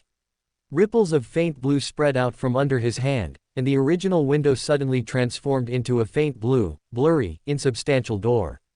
Amidst the silver-white electric light that occasionally flashed, illuminating the entire Bansi Port, Syrian's figure rapidly flickered in the reflections of puddles on the ground, in the window panes of houses along the street, and in indoor mirrors. In half a minute, he arrived in the mirror world behind the telegraph office's glass window. As soon as he arrived in this deep, illusory mirror world, an indescribable sense of crisis arose in his heart, as if danger was brewing around him. A rumbling thunder suddenly sounded, followed by a series of silver-white lightning streaks across the sky. The silver-white light made Syrian, who was in the mirror world, feel somewhat dazzling, and he instinctively squinted his eyes. After adjusting slightly, he suddenly saw a blood-soaked, gnawed face directly in front of him. Below this face, there was no body, only a dripping spine. It floated silently in midair, right in front of him. To be precise, it was floating in front of the window glass outside this mirror world. They did not directly face each other. But inexplicably, Syrian felt that this mirror world could not block it, and it seemed to be looking at him, curiously observing, pondering. The standoff continued until the light from the lightning disappeared, and darkness returned. He suddenly heard Melanie's voice. "Is that you, Mr. Painter? Pavo has fixed the telegraph machine. Are you here to send a telegram?" It was a very familiar and gentle voice, but the blood-soaked, gnawed face he had just seen subconsciously flashed in Syrian's mind. In the darkness outside the mirror world, Melanie's voice sounded again. "Mr. Painter, are you here to send a telegram?" After a moment of hesitation, Syrian replied, "Yes, I still want to try my luck." "Are you still on duty so late? Where's Pavo? After a brief silence, Pavo's voice also sounded in the darkness outside the mirror world. I'm here. The telegraph machine is ready. What do you want to send? I'll help you. His voice was fragmented, and the location where it sounded varied each time, as if several of him were taking turns speaking. Syrian gazed into the darkness outside the mirror world, and an illusory, slowly turning book appeared in his eyes. With this terrible weather, won't the telegraph signal be affected? Pavo's voice sounded again. I don't know. Do you still want to send a telegram? Syrian, holding a gold coin, thought for a moment and replied. Let's try. Okay. Pavo's reply and the tap tap tap sound of the telegraph machine working sounded simultaneously, even though he hadn't said what he wanted to telegraph or to whom. Amidst the tap tap sound of the telegraph machine, Syrian suddenly rubbed his fingers together, creating a bright but not dazzling light. Suddenly, a not-so-bright light erupted on the dim window glass, dispelling the darkness inside the telegraph office. The blood-soaked, gnawed face, with only a segment of spine attached below it, floated silently in front of the glass. On the ground were scattered body parts, male and female, mixed together, making it impossible to distinguish which part belonged to whom. On the tabletop where the telegraph machine sat, a hand, severed at the wrist and missing a segment of fingers, was tap-tap-tapping on the telegraph machine. As if provoked by his gaze, the blood mixed with shadows on the floor gurgled and boiled, constantly surging upwards, growing illusory hands and feet, which slapped against the glass and stretched into the mirror world behind the glass. Syrian was so startled by this scene that he repeatedly retreated. It was then that he noticed that this mirror world he was in had, at some point, been covered with a mottled, rusty red layer. He couldn't sense the door leading to other mirror worlds anymore. I didn't even notice just now, were my spirituality and intuition also affected? And just now, after only a few words, I couldn't help but make a probing move. Had I been affected ever since I arrived here? As his thoughts drifted, the illusory book reflected in his eyes, which had been turning slowly, suddenly sped up. I come, I see, I record. After a brief incantation, a holy, descending, clear, brilliant, and pure warm light shone upon him, bringing warmth while also dispelling some of the negative, extreme emotions that had been lurking in his heart. The next second, he felt his hands, feet, and shoulders all sink. Those mixed blood and shadows that had surged in from outside the glass window silently clung to him.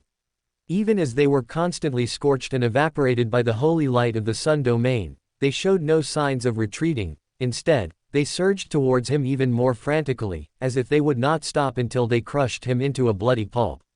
The heavy pressure around him made it difficult to breathe, and he could only emit a low grunt from his nasal cavity. Syrian gritted his teeth, and the illusory book reflected in his eyes turned even faster.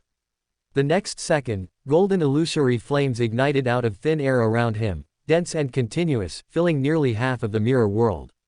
As these flames, emanating a vast sun aura, burned fiercely, Syrian's figure silently melted into the golden flames.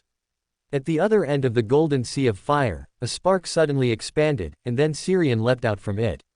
After using flame jump to escape the bizarre, mixed mass of blood and shadows, the illusory book in Syrian's eyes turned again. I come, I see, I record. A faint golden glow then enveloped him, spreading out like water ripples.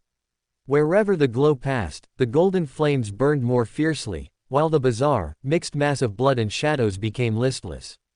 Just as he was about to press the attack, his spiritual intuition suddenly warned him. The next second, a golden illusory flame beside him suddenly flared up, engulfing his figure. Boom! A dull, illusory thud came from outside the mirror world, causing the entire mirror world to shake noticeably. Then a crack, crack sound rang out, and the mirror world developed dense, spiderweb-like cracks. This mirror world was about to shatter. A golden flame suddenly expanded, and Syrian's figure emerged from it. Looking around, and at the dense, illusory cracks covering his own body, he suddenly felt a slight toothache. For more thrilling fanfiction stories like this, check out my channel Fanfic Audiobook. Dive into epic adventures, mysterious realms, and legendary journeys brought to life through immersive storytelling. Don't forget to like, share, and subscribe for more amazing audiobooks.